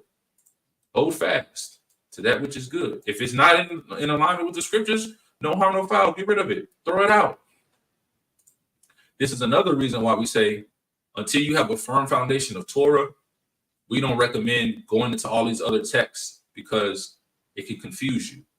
And I'm not just talking about the text outside the 66. I'm talking about the New Testament text as well. Paul's epistles mainly, because if you don't have a firm foundation of Torah, you're not really going to understand what Paul's talking about. But that is why the 13th month is confirmed. Questions, concerns, disagreements, anything?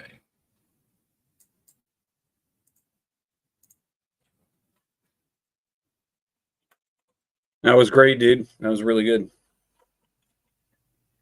All right, hold on. Let our little brains sink this in, man. Hold on. That was some real good information. So, Awesome. have you downloaded the WLC app?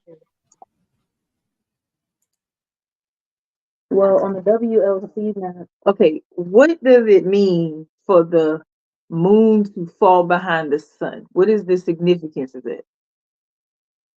Well, the significance of it is, it makes more sense when you understand the biblical cosmology. So if you take flat Earth, I still got it, brother. Still got it. Yes, sir. Right, you got your firmament, right? Got the firmament. We ain't worried about. Well, we actually are worried about the firmament, but when you see how the Earth is looking, how it actually looks, the sun rotates around, and the moon on the other side rotates around. And the moon is slower than the sun. That's how you keep getting eclipses, because the sun catches up to the moon and passes it. And that point where it passes, right, when it passes the moon, that's where you get an eclipse, because the moon moves slower. And in a whole year's time, it's 10 days slower than the sun. So every 3 years, a 13th month is added so that the solar year and the lunar year, including the equinoxes, line up perfect. Yeah, if you didn't do that, if you went by a lunar only calendar, then after so many years, the seasons would be all out of whack. They wouldn't be at the right time of the year. The first month would no longer be in spring. It would be, it would be in winter, and then it would be in fall, and then it would be in summer. Yep. So, are we saying that this is like at some point a day is not considered a day? Oh no, a day is always considered a day. Yeah, a day is always considered a day. But what it's doing is it's realigning approximately every 3 years. You have the 13th month, which realigns the solar and the lunar cycles back together, so that the seasons remain spring, summer, winter, fall. Remain in the right time of the year. So we are saying, according to the biblical calendar, there are 364 days in a year. And in every third year, we have to add a 13th month. You give or take, yeah. Yes. How do we know what year is first, second, or third if we've been lost this, Okay, how so you know you line that up with the equinoxes. You take the the new moon that's closest to the spring equinox, and that's when you begin the year. Say it again. We had background noise. So the new moon that's closest to the spring equinox, that's when you begin the year. So if you do that, then it's going to line up. And if you get to the point where it's not, then you add the 13th month, and then it lines up. So we would what's the spring equinox? We did a presentation on that All right. a while back. Yeah, go look it up again. Okay. We did a whole presentation on that. Does it have anything to do? So is it like one of the eclipses? Like we should count a certain like. No, so the equinoxes, the solstices are. If you look at you determine those by the stars, right? So the stars is how you determine the solstices and equinoxes. The spring equinox is what really begins the year, and the new moon closest to the spring equinox is when you start the first month.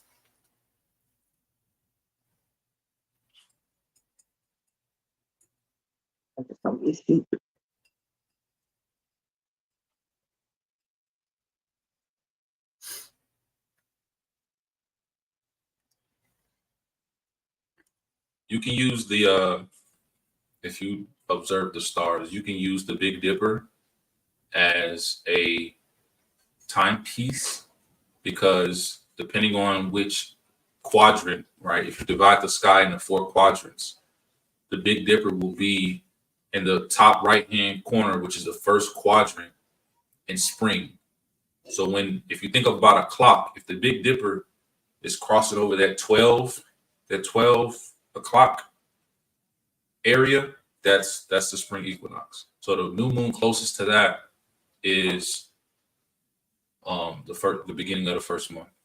If you are expecting, if you're in the 12th month, for example, and you look up in the sky and you see the Big Dipper and it's not at that 12th position, if it's at the 11th position, then it lets you know that you got a lot more time to go. So that's would be where you're like, oh, we're in the third year, so we have to add a 13th month. And then when you add the 13th month in there, so new moon will begin the 13th month, not the first month of the next year. And then at the end of that 13th month, you will look up in the sky and you will see the Big Dipper in the perfect alignment. And then you know that new moon will start a new year, which will be the first month of the next year. Treat it like a clock. Just like the hands on the clock go around, that's how the stars are. Contrary to popular belief, the earth ain't revolving around nothing. And the stars, because if it is revolving and spinning and flipping and doing all this other stuff, there would be a reason. There's no explanation why the stars are perfectly in alignment in our sky every night. And you go and watch a time lapse, and you see the stars formulate a perfect circle. Every star is in its same course perfectly. And what you do is you look at the North Star, which is Polaris, and that will always be your center. And then you treat the Big Dipper, the sun, the moon, all of that as the hands on a clock. That's where the clock came from. The design of the original clock came from observing the heavenly luminaries, right?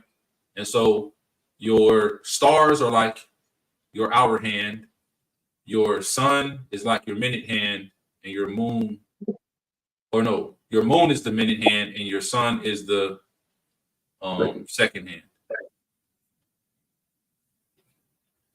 So I'm assuming goes around, so does the heavens. Huh? You'd have to be facing north to look at the clock correctly, right? Yeah, like wherever you are on the earth, depending on the geographical location of where you're at, it might not be directly above you. It might be, off to the left or off to the right, but the same pattern will be visible, right? Like if imagine like if you're standing in a room and you have a clock on the ceiling. If you're directly underneath the clock and you look straight up, everything will be perfectly above you. But if you're like on the couch off to the back against the wall, you can still see the clock and what it's doing, but it's just a different vantage point. Mm-hmm. Yeah, I'm saying you have to be facing north for this to work. in Okay. order to see the Yes. All right. This is pretty cool. Haley said something too. Say what you said. You said about Satan. Oh, I was just basically saying that as you were talking earlier, I had said that explains the eclipse, like the lunar and the solar eclipse, and then you mentioned it again. And so I said that's exactly how Satan operates. He operates in half truths. He'll take part of the truth and then he'll just advance it a little bit further and he switches it. And it makes it even more convincing because some of these terms, like the equinox, eclipse, all this stuff we've heard before, except it was flipped. Mm-hmm. Yep. Yep. A lie is most convincingly hidden between two truths. So all he has to do is take two truths and then he sprinkles a little lie in the middle, and everyone's all out of whack and they don't even know because they think the beginning, where it started and where it ended, was true. So it's got to be true in the middle too. You know what I'm saying? And it's always the case. Which makes sense because as we progress in time, we get further from the truth, right? So obviously, if at first we were in alignment and then now we're way off, he would have to use the truth and then give out some other knowledge that makes it seem like, oh, there's more, guys, there's more. And then now it just, you know. Mm-hmm. Yep. So of course Satan had to start with the truth. That's how we were led. That's how we were led astray. He had to start with the truth and then twist it, make it more convincing because we used to be on track. Yeah. And here's the thing, like I've heard this a lot of times over the years, like why, like the question, I get asked this question, why did the Most High allow all of these things to happen to trick us and to, pull the wool over our eyes, so to speak? And I always go back to the things that Satan does and the things that he implements to trick, to cover, pull the wool over our eyes and all of that. It's permitted by the Most High because the Most High literally gave us everything we need to follow. He's like, look, I'm going to even give you a calendar, and because I know y'all are wicked as hell and you got some wickedness in you, I'm going to put it in a place where man can't touch it, can't change it. So I'm going to put it in the heavens. Come on. Can't nobody touch that. Here's my thing. If everything we said tonight, if you find it like, I don't agree with that completely, that's you can have that right? My thing is this, and I ask you this question.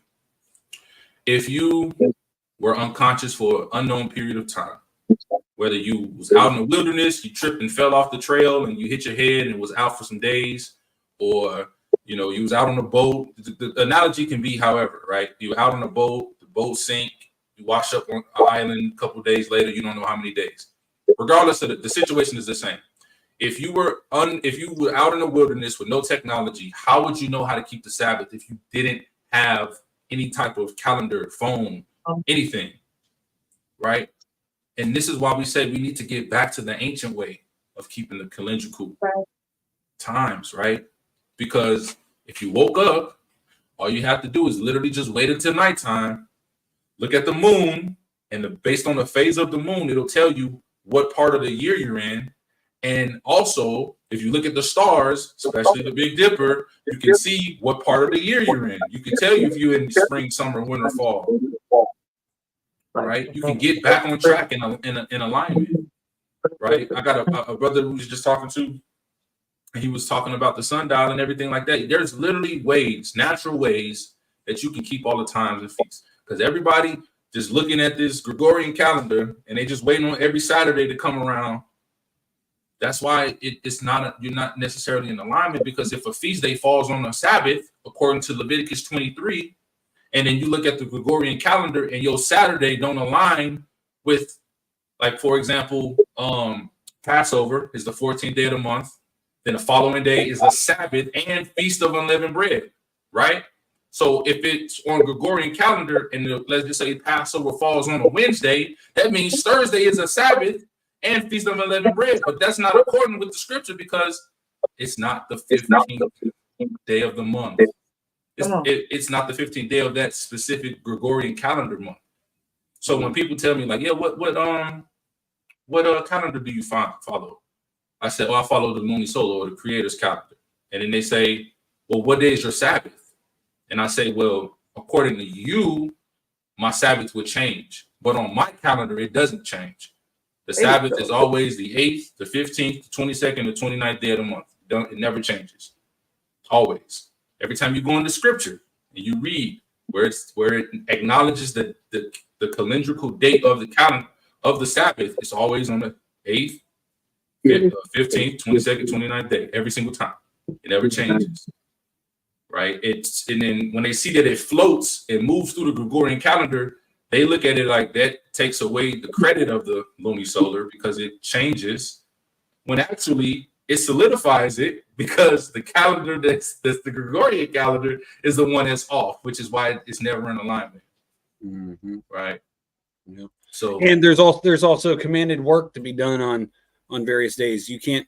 There's work that has to be done on Passover. So if Passover falls on Saturday, and Saturday was a Sabbath, then you would have to break the Sabbath in order to do the Passover, because there's particular work that has to be done on that day. You know, and they would say it's permissible because we're doing it for Passover. Yeah. Well, the Most High doesn't make you break one of his laws in order to keep another one. All of his laws are all in alignment. His commandments, it's not confusing. He's not the author of confusion, so it doesn't cause you. He doesn't say, well, one is more important than the other, so break this one in order to keep this one. No, you're supposed to keep all of the commandments. He doesn't say keep all the commandments except when, except in this situation. And that was just in the Torah portion, no less, keeping all the commandments. And, in order to keep all the commandments, we have to have a calendar that doesn't cause conflict. Absolutely.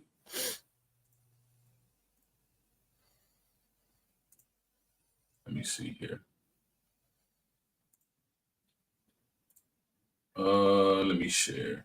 Hold on. Let me see. I'm looking at the chat. My bad. I got to catch up on the chat. That part for Romans 7, indeed. Khan, right? I like to learn how to do that. On the Moed, you can do the work for the feast at hand. Khan. Okay. Let me show this real quick, and then we can wrap it up and get on up out of here. But let me pull this up. All right, so this is the calendar right here, right? So we in March 2024. We're in February right now, but let's go to March because that's when you got the new year. True biblical new year falls on the 10th, right? But I'm gonna show you, because when you go to the actual true calendar, this is how it looks. It's always the 8th, the 15th, the 22nd, and the 29th day of the month. No matter what month, second month, third month, fourth month, fifth month, sixth month, seventh month. You see, it never changes. The blue lines are the Sabbath. The orange line is New Moon Day. It never changes.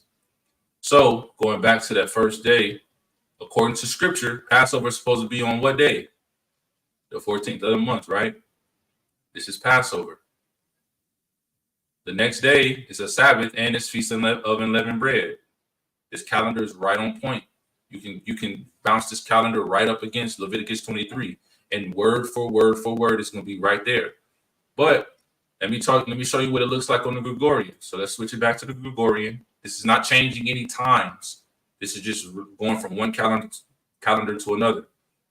So according to the Gregorian, the new moon should be the first day of the month, but it's the 10th day, not in alignment. The first Sabbath of the month should be the 8th day. It's the 17th day on the Gregorian, not in alignment. The 14th day should be Passover. Well, this is the 14th day right here, and this is nothing, right? Passover is actually on the 23rd. Now, if you keep Saturday Sabbath, you have a problem, because if Saturday is your Sabbath, Saturday shouldn't be Passover. Professor Edge just pointed that out. Your preparation should be done on the day prior, because the 14th day is typically Passover, and the 15th, which is a Sabbath, is the Feast of Unleavened Bread. But Feast of Unleavened Bread falls on the Sunday. So if you keep the Saturday Sabbath, it don't line up. It's the 24th, not the 15th. You see what I mean? And so that's what I'm just saying. Like, not to go too deep into the calendar, because we've covered the calendar in many different ways, on different Shabbat talk topics and stuff like that. But this is just to reiterate, why it's so important to be able to keep the set apart feast days, keep the set apart Sabbaths in accordance with how they were intended to be kept, not utilizing something that's not going to be consistent. If you look at the Gregorian calendar and the history of it, they done took days away, they done added days, they done flipped things around. It's so messed up. It's like Swiss, was it Swiss cheese? What's the cheese with the holes in it? Yeah, that's Swiss. Yeah. Swiss, yeah. That one. It's just way out there. But so that's why the 13th month is where it's at and how it's at. And I get, like, when you first hit like 13th month, what's that? That don't make no sense, but it's scriptural and it's numerical. The two things that will never lie to you. Scripture ain't gonna lie, and numbers don't lie. So when they tag team, you got to pay attention. They tag team. I have a question, please. I don't know much about the stars, like the Big Dipper. Where can I go to find more information on that, or have you done a video in the past? Because I don't know what I'm looking at when I'm looking at the stars, honestly. Got you. We covered the Big Dipper and how to observe it in the True Biblical New Year Shabbat Talk. I think it was like Shabbat Talk 40 or 41. Okay, thank you. Yeah, no problem. Great question. Great question. And y'all think about, like, how we're taught, or at least I'll speak for me, taught in the church, don't get into that stuff because that's of the devil. You don't get into reading the stars and in astrology and things like that. That's because Kari said that's because they don't want you to find the truth. Yeah, that's exactly what I'm getting at. But it's like, you got to pose the question, who's telling you that? Like, A lot of who's telling you that? Can y'all hear us? Because y'all frozen on our end. Yeah, we can hear you. Who's telling us that? Because, I mean, when you go back and you look at the scriptures for yourself, I mean, it's there. That all goes back to having the will to do your own research and giving God your time. Because if you give Him your time and you're seeking, like, wholeheartedly, He will reveal. He will, absolutely. Does the 13th month have a name? Actually, No. none of them did originally. Yeah, none of them originally did. They later had names after the Babylonian captivity, Yeah. but they did not originally have a name. I believe it's something too, like they call it the second, whatever the name of the 12th month is. It's that too. They call it like the second. Yeah, I think it's Adar. It's a dog. Yeah, the 13th month is the 13th month is Adar 2 or something like that. Yeah, absolutely. Because I noticed, like, the names of the months were pagan. Like, one of them, what was it? Sims over here said he didn't want to participate in that month. What was the name? Oh, Tammuz. Yeah, Tammuz. Yeah, Tammuz. Yeah. I was like, oh, but why though? Right? Like, if it's from God, why does it have these names in it? Yeah. No, I mean they originally none of the months were named. They received names when they were in Babylon, But originally it was just the first, second, third, fourth month, whichever month it was, So yeah, looks like Solemn Prophet's having some technical difficulties. I'm trying to fix my camera. Y'all keep talking. Keep on talking. And yeah, the Jews use those names today, even still. Yeah, the brother just commented about it. Oh yeah, yeah. So the Jews still use those names coming out of Babylon, but then why would Elohim want the name of a false god to be a name of a whole month? You know what I'm saying? It doesn't make sense. That's all stuff that was added. You know what I mean?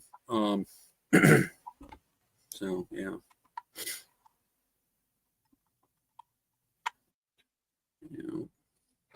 Oh. Anything else?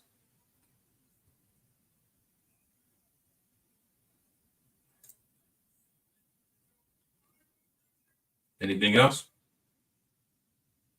Any other questions?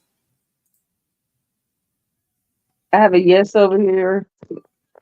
Go ahead.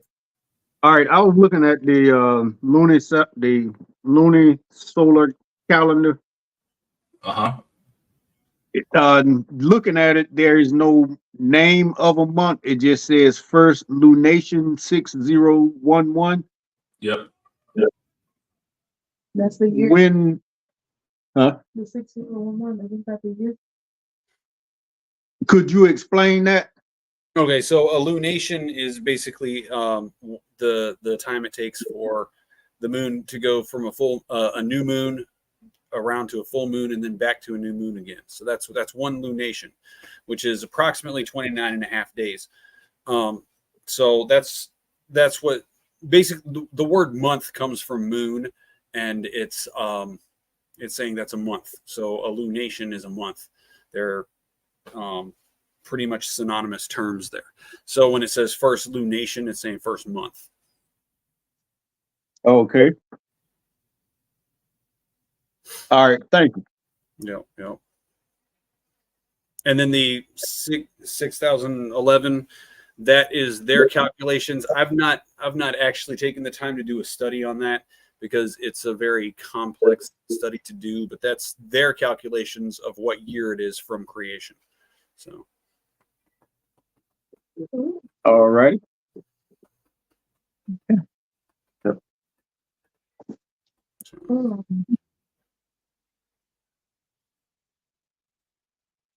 Anyone else? Anything else? I was going to ask about the eclipse because supposedly on the Gregorian calendar on April 1st, we're going to have an eclipse. But it looked like Keen explained that earlier. Is it that the sun and the moon are passing by and they're lined up with each other at the same time? Yeah, that's essentially every new moon actually is an eclipse somewhere on Earth. You don't necessarily see it. Most of the time it happens over the ocean, so most people don't see it. But an eclipse is when the moon comes over and covers the sun. And that happens every month, actually. Wow. It's just where it takes place, and depending where people are, they can see it from where they are at, depending on where it takes place. Quite frequently, it takes place over the ocean, and no one can see it other than sailors that might be out there or something. Yeah. I didn't know that. Thank you. Mm-hmm. It happens to be that this coming eclipse in the U.S. is going to be visible in the U.S. because that's just where it happens. So.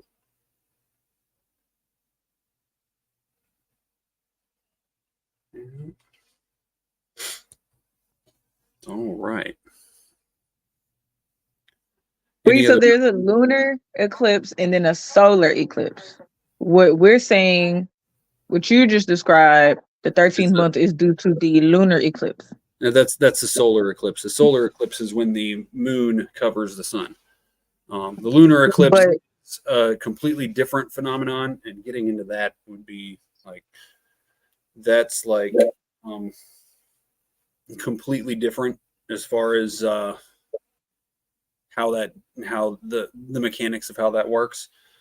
Supposedly it's the Earth getting in between the sun and the moon, but that's not really the case. But the solar eclipse is when the moon covers the sun and eclipses the sun. So. But the 13th month is added because of the moon falling behind the sun. Uh-huh. Yeah, well, see what happens. The sun and the moon are both rotating around the Earth, and the moon goes slower than the sun does. So every year the moon falls behind by 10 days, right? But it continues. It's a continuous thing that continues to happen, right? What it does is it falls behind because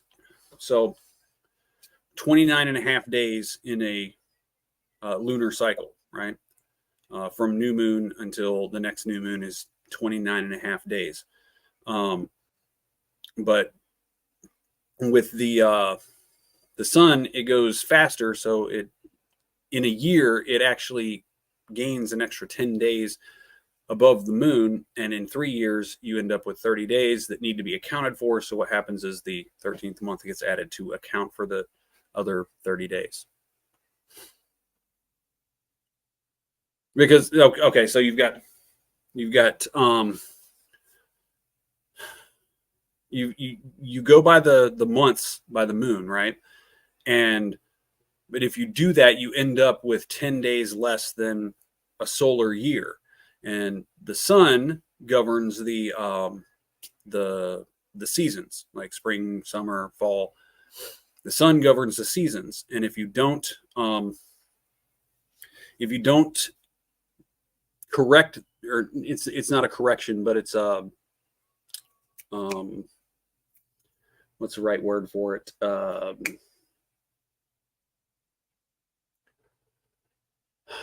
I can't think of the right word. It would be like correction. Yeah. I mean, I guess correction, but the word correction just kind of indicates a problem, an issue that shouldn't be there. Accounting for, if you don't account for, it just accounts for the extra 30 days and brings it back into alignment so that the solar cycles and the lunar cycles come back into alignment at the same time each year. Yeah, Salakia family. You got back on? Man, my camera, my mic, everything went out. So I'm using my phone to finish this out. I still feel like there's something missing though. Then what are we saying is a day? Because how we get a half day? I thought day was sun up, sun down. Day, but it's just that's how long a lunar cycle takes. It takes half a day, 29 and a half days for the lunar cycle to be completed. You don't actually have a half day. You don't actually have a half day because there's no such thing as a half day. So it just that's why the months are sometimes 29 days and sometimes 30 days, because you can't have a half a day. Oh, you're muted. On the biblical calendar, if you look at it, some of the months have 29 days, some of the months have 30 days. If you kind of average that together, you get 29 and a half. 29 and a half. Yeah, that's if you average it. Yeah. But remember what we covered in the scripture, you have the 4 groupings of 3 months. 3 months of 30, 3 months of 29, 3 months of 30, 3 months of 29 to get to 12 months. Yeah. And then the 13th month is always 30 days.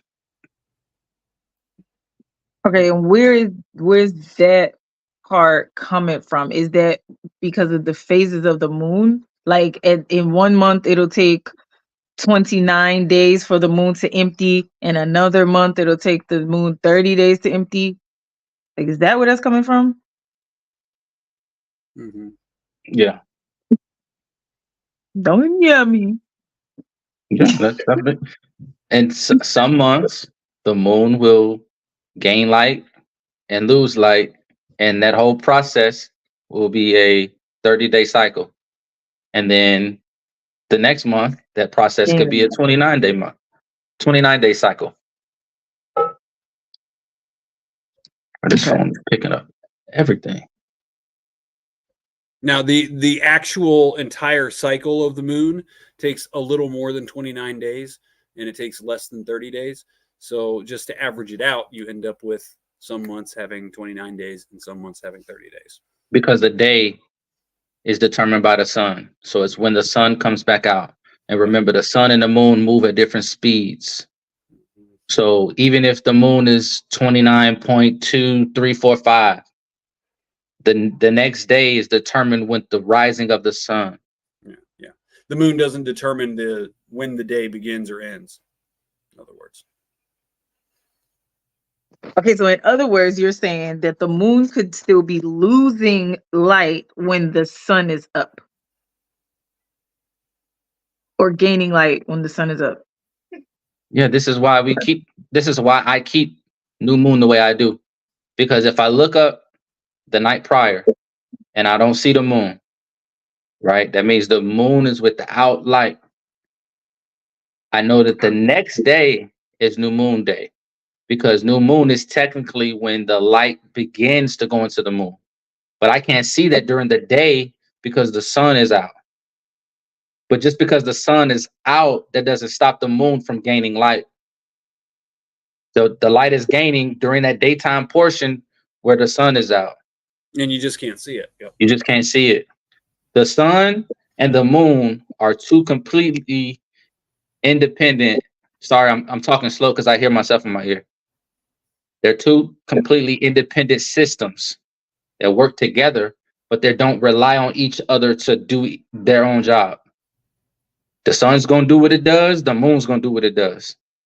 But the way the Most High created and orchestrated everything, they work together in a perfect system. It's a perfect ecosystem of luminaries. The sun, the moon, and the stars, just like a clock. Each hand does its own thing, but they all work together.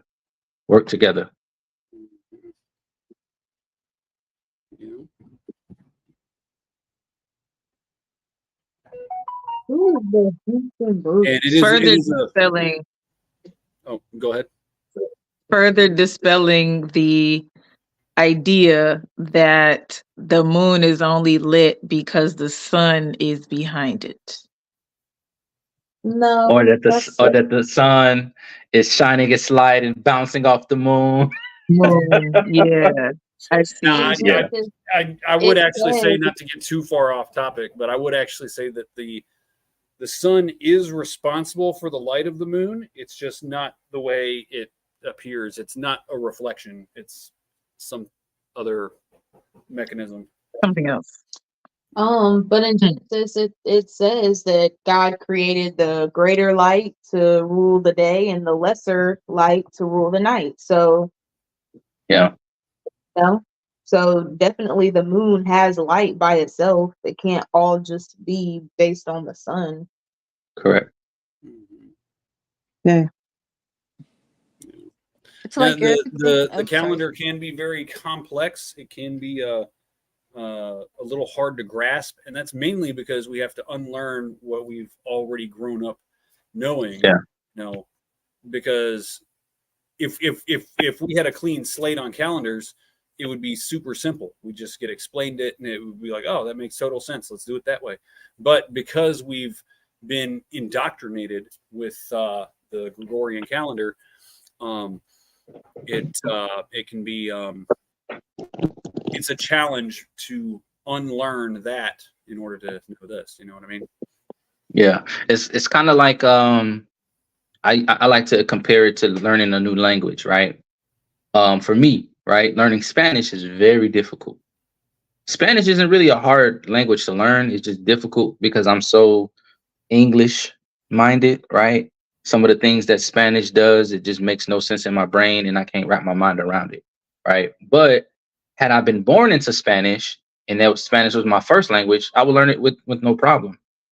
And then everybody who doesn't have English as their first language tells you how difficult it is to learn. Hell, for even people, we speak English and we go and take an English class and still be like, what?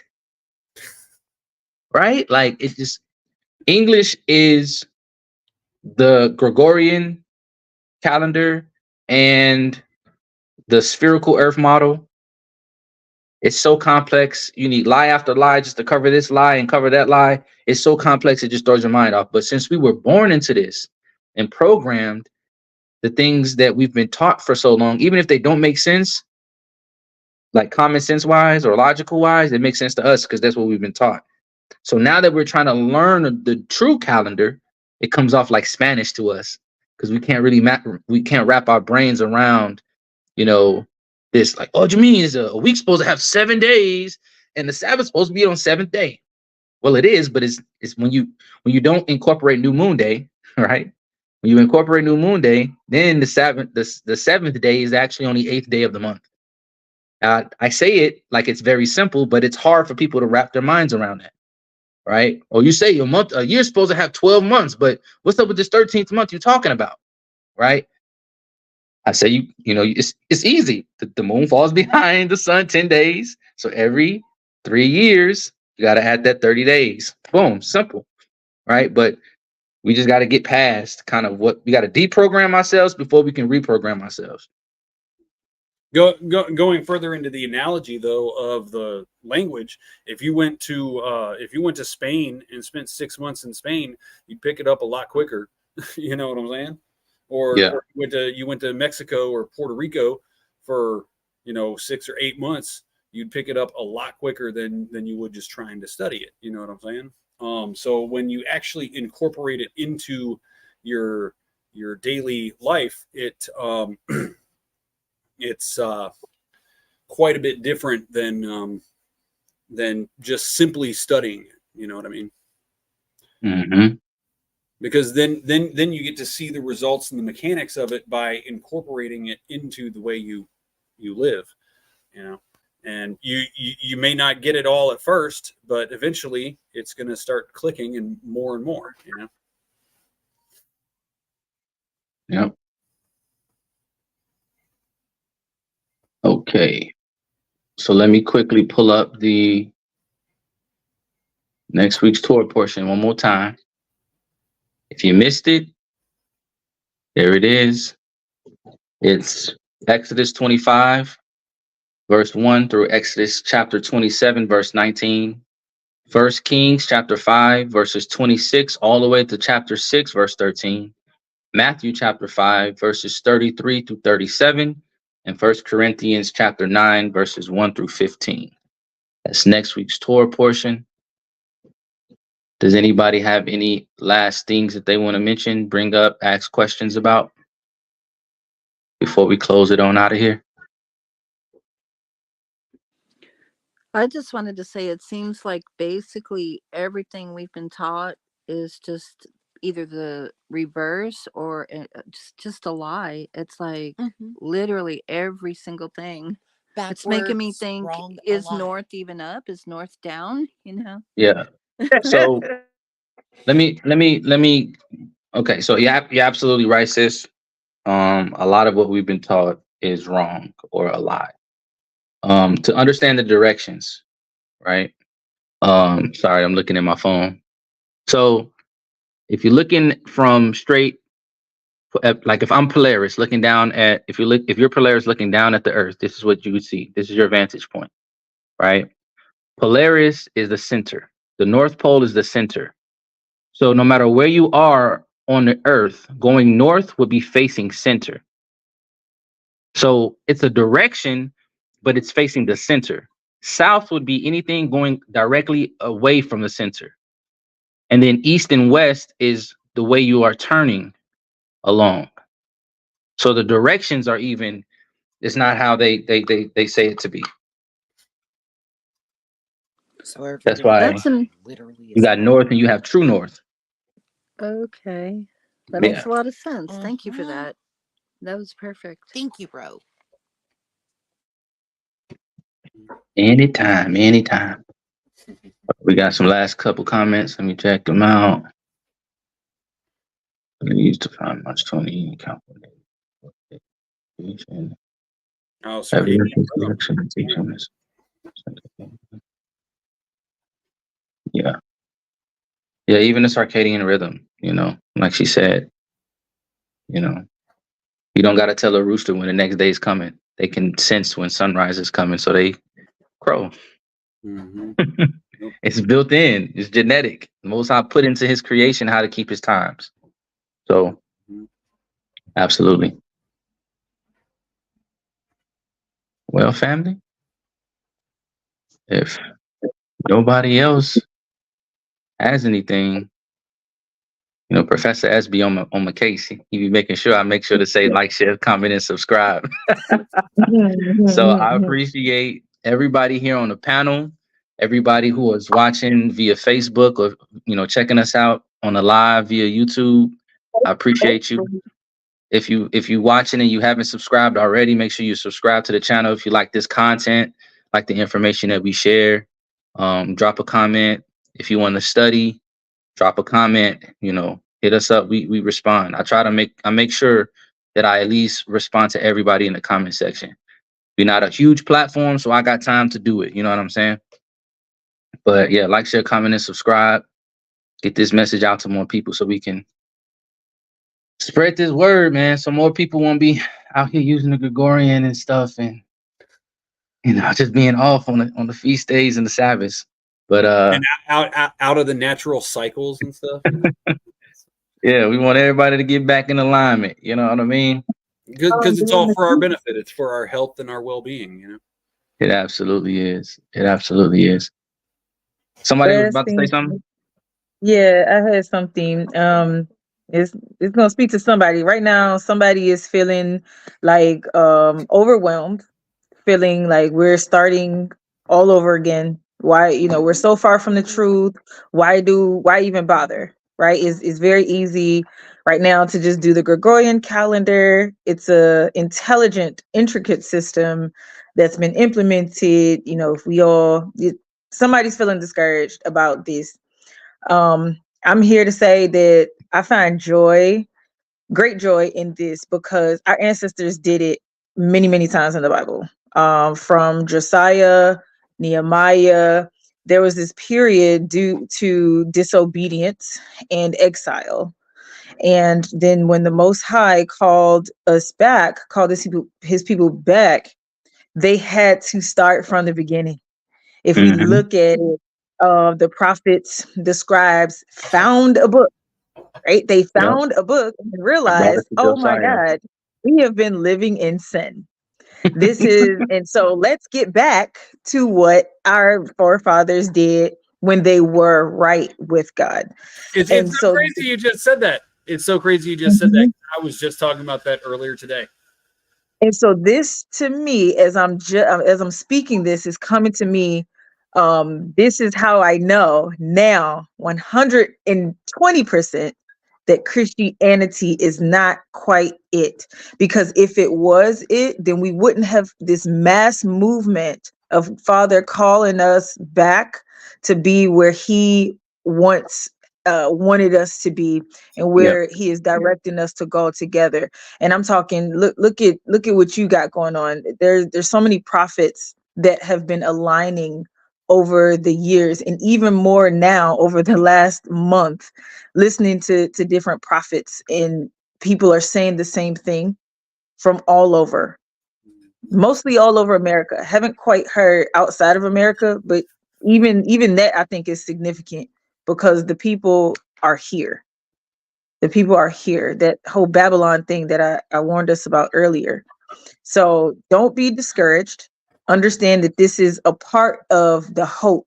This is the part of the hope that Jeremiah talked about, many other prophets, Paul talks about, John in the New Testament. Since everybody always thinks that we stick to the Old Testament a lot. This is a part of that hope in Messiah, in his kingdom, and us coming back together. So it starts with a handshake with God. You have to want to be obedient.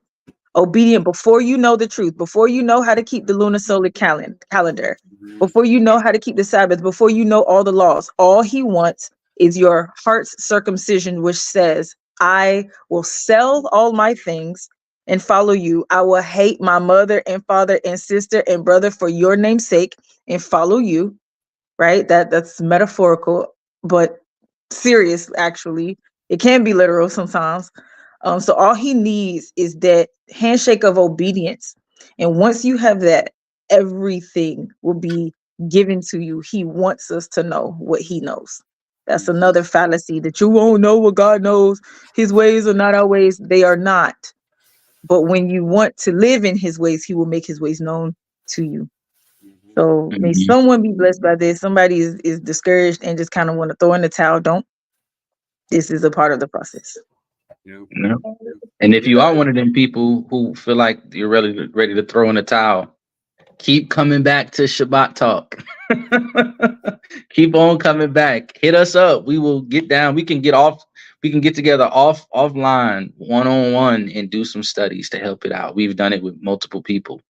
You know, you don't got to just come and tune in each week, because depending on the topics that we're covering, it might not be in alignment with what to get you from where you currently are to the next spot, because we probably covered that 6 months ago.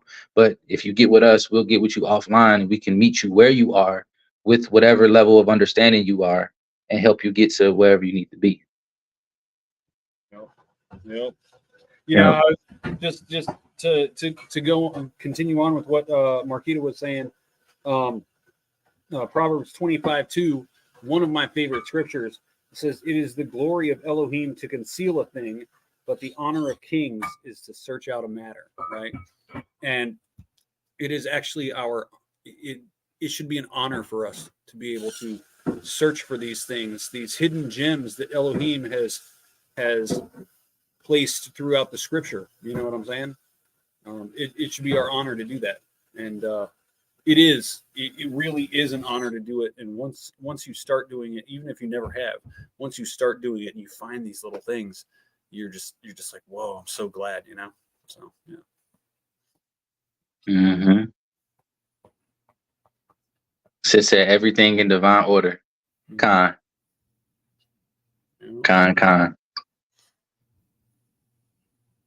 All right, family. Well, again, appreciate y'all for being here.